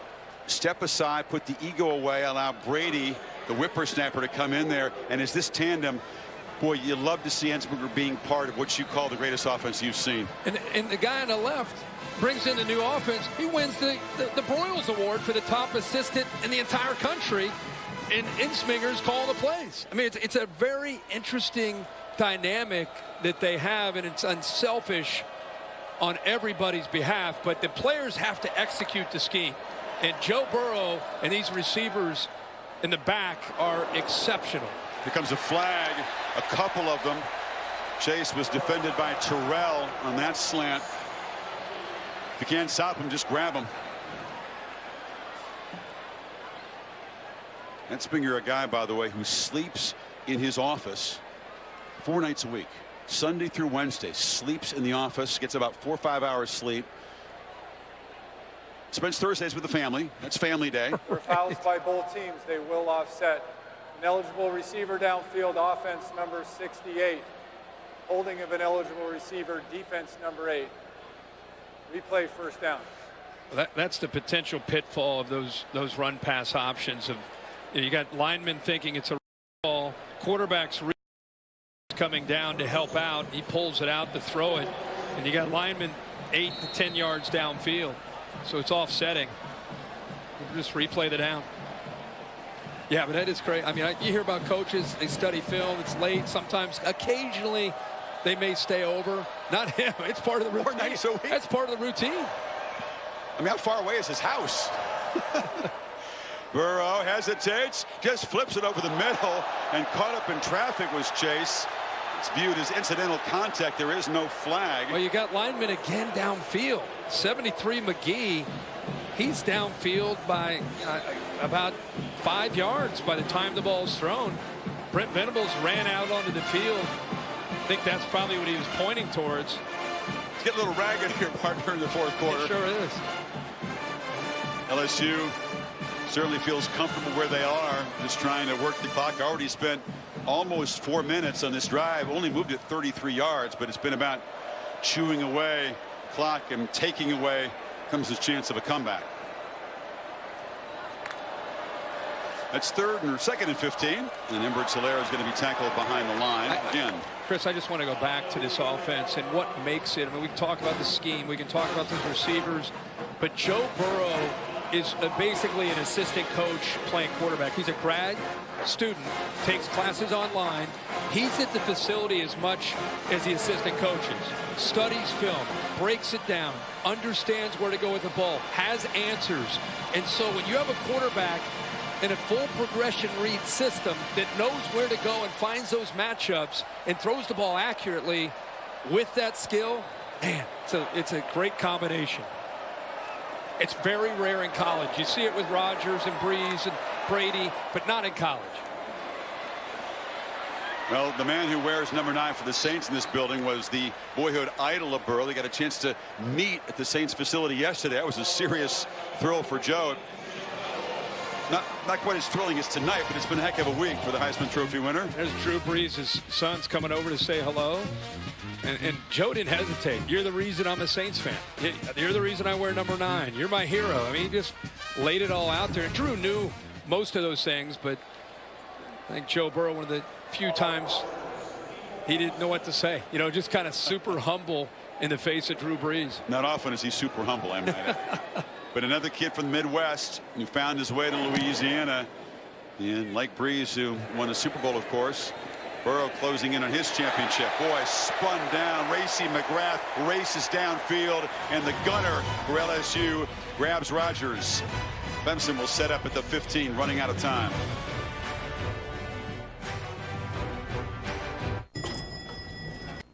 It's a weird interpretation.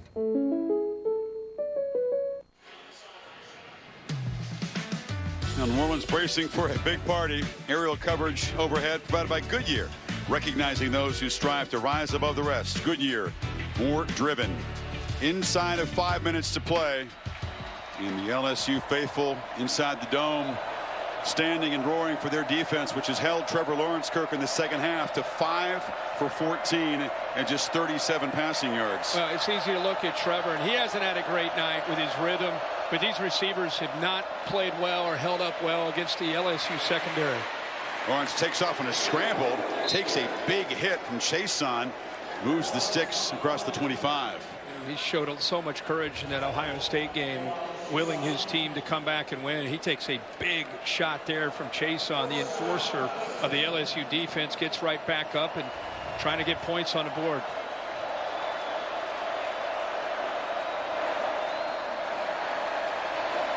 From the pocket delivers, and Higgins makes the catch out near midfield in front of Stevens, but he hasn't been able to make nearly enough of an impact tonight. No, that time he looked much better, much more comfortable sitting in that pocket and letting Higgins clear over the middle. Went over the top of Patrick Queen that time for that completion.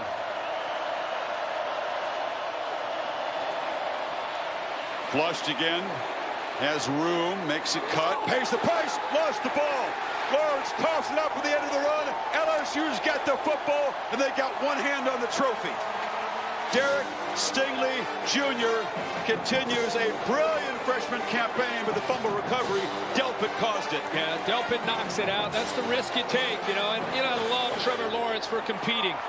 You know, he takes off. He sees things open up. He's being a competitor, right? He's trying to find room to get some yards to run and get a first down. The ball comes out clearly.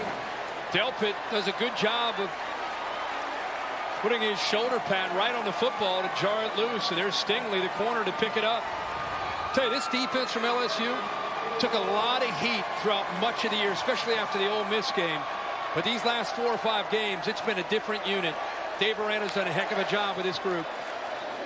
You see Dabo Sweeney as Edwards-Helaire bounces it down the sideline, just slides and stays inbounds wisely. You saw Sweeney and his quarterback, who's going to lose a game for the first time since November 17th, 2017, when Cartersville, Georgia High was shocked by Blessed Trinity.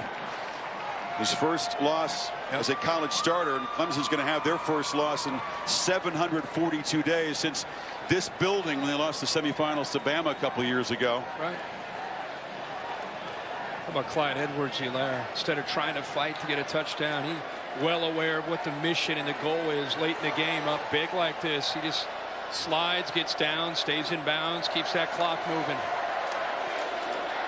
He's got it again. But that last drive for LSU wasn't very sexy, but they did shoot more than 5 minutes off the clock and just about. That's all. You know, when you're up this big late, as competitive as Joe Burrow is, and as much as he just wants to keep the foot on the accelerator, just keep going. And they're sensing it. They know what's ahead of them right now. It's almost party time in New Orleans. It always is, but this is going to be a really big party. And Coach Ed Orgeron comes from deep in the bayou, Lafourche Parish, where the shrimpers hang out. They pull oysters out of the Gulf. It's one of their own. The Cajun coaching LSU, and a source of enormous pride for him. His mom, Rose, is 77 years old, and she couldn't be prouder of Ed. He's been all over this state. There's LaRose way down there in the bayou. Goes up. Natchez plays his college football at Northwestern State, playing on that D-line. McNeese State begins his college career. He's with the Saints, coaching the D-line for a season.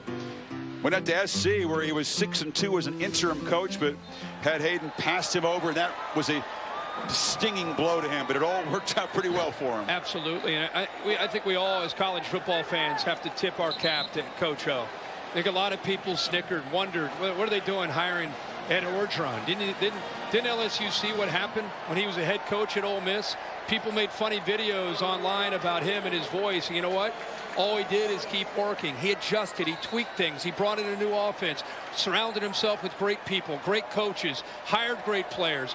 First thing he's going to say when he walks off the field with Tom Rinaldi, he's going to talk about the great state of Louisiana. He gets it. It's a perfect fit as the head coach of LSU.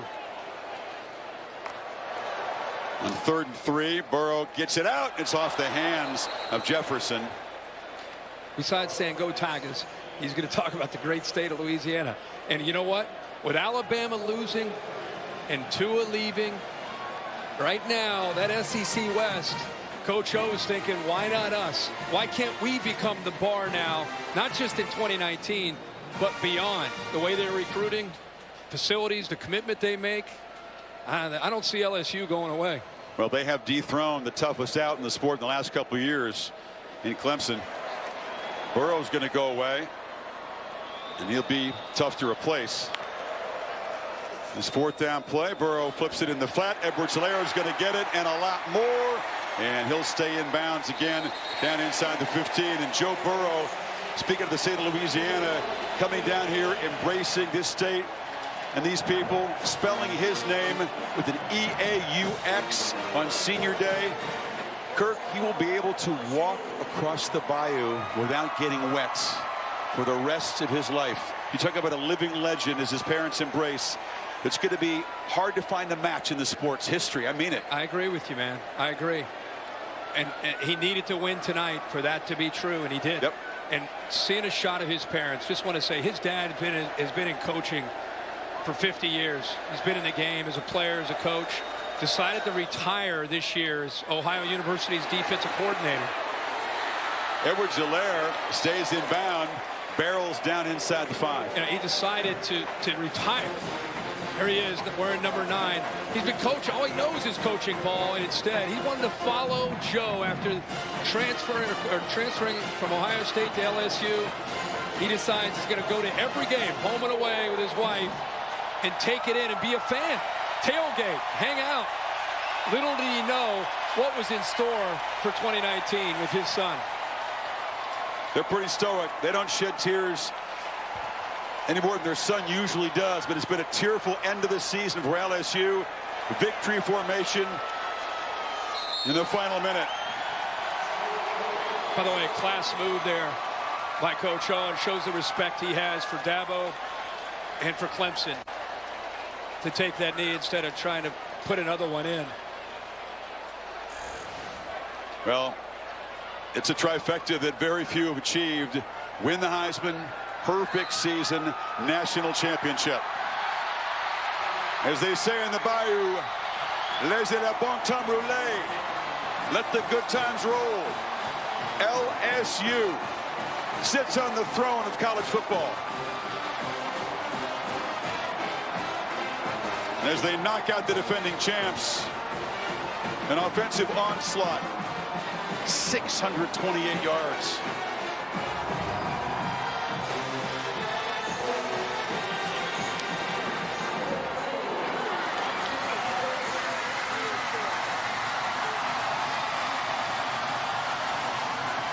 And the supreme confidence, the swag of this team in white, purple, and gold. Kirk, they backed it up tonight.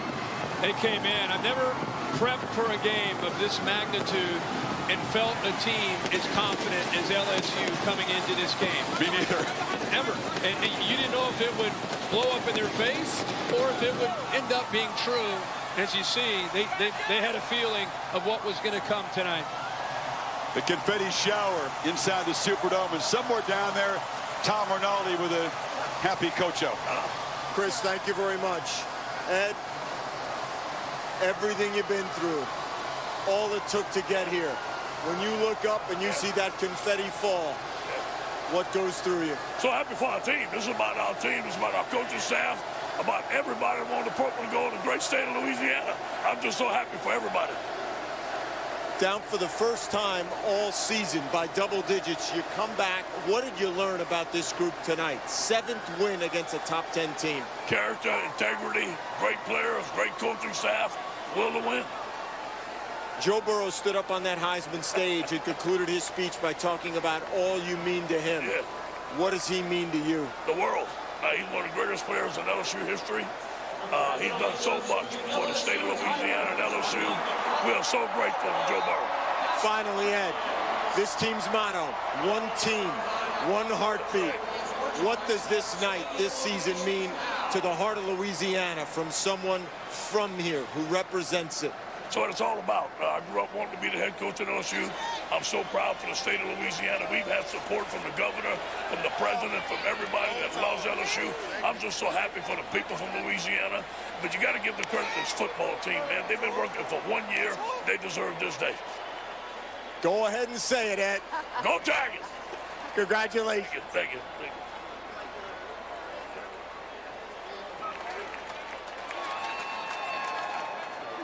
So we're going to try.